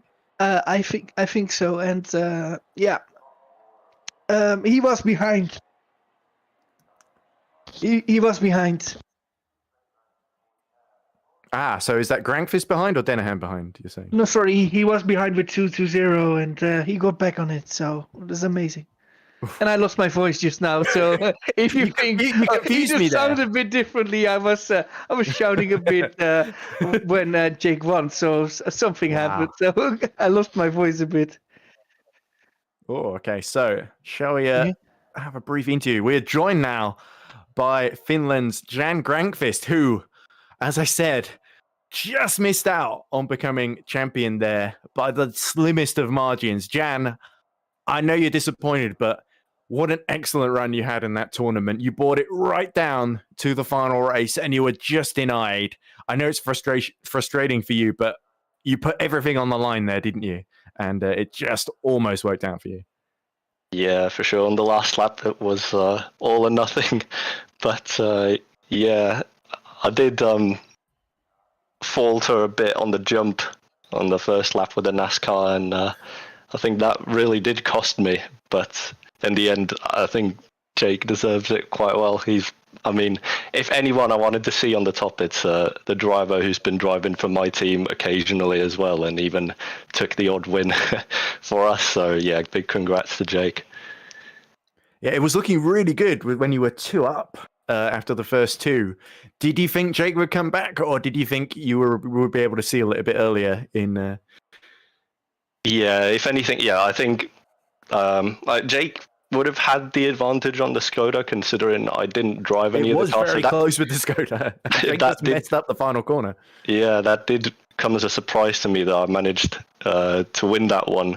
So yeah, after that, I mean, yeah, I knew I probably had a slight, well, not like an actual disadvantage, but I think I just wasn't as confident with the cars. Was it 3 and 4, the Radical and the, what's it called, the Legends car?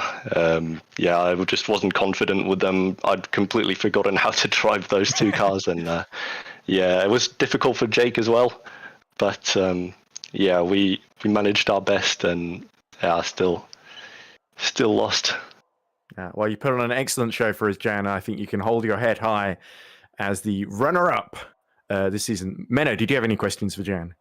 Yeah, well, I would wonder could you ever do this again at GPV? If we would host it again, would you then enter again, Jan? The race? Yeah, We probably. would do it in future seasons then, because I think this is quite popular event, so we might need to host it yearly now. So yeah. Yeah, Just it's wanted to know, nice. wanted to know what you think about thought about that. So yeah.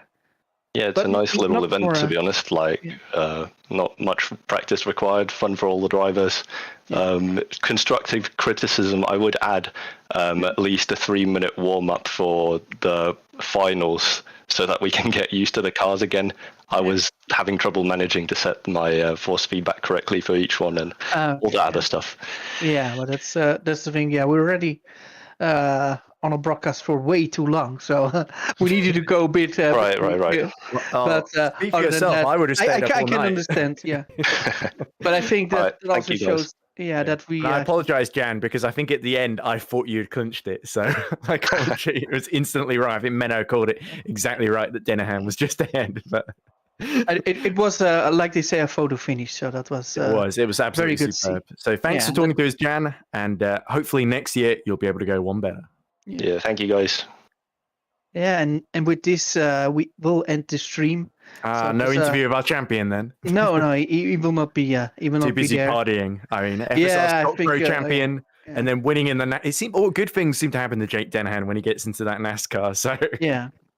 So anyway. it was, I think, an amazing event from 2 days. The end of this year at our league, GPVWC. So and yeah, hopefully we will see you back in 2023. Anyway, thanks, Menno. It's been a pleasure to commentate with you, and I look forward to more GPDWC in the future. But anyway, thanks to everyone who's been watching in 2022. We'll see you in 2023.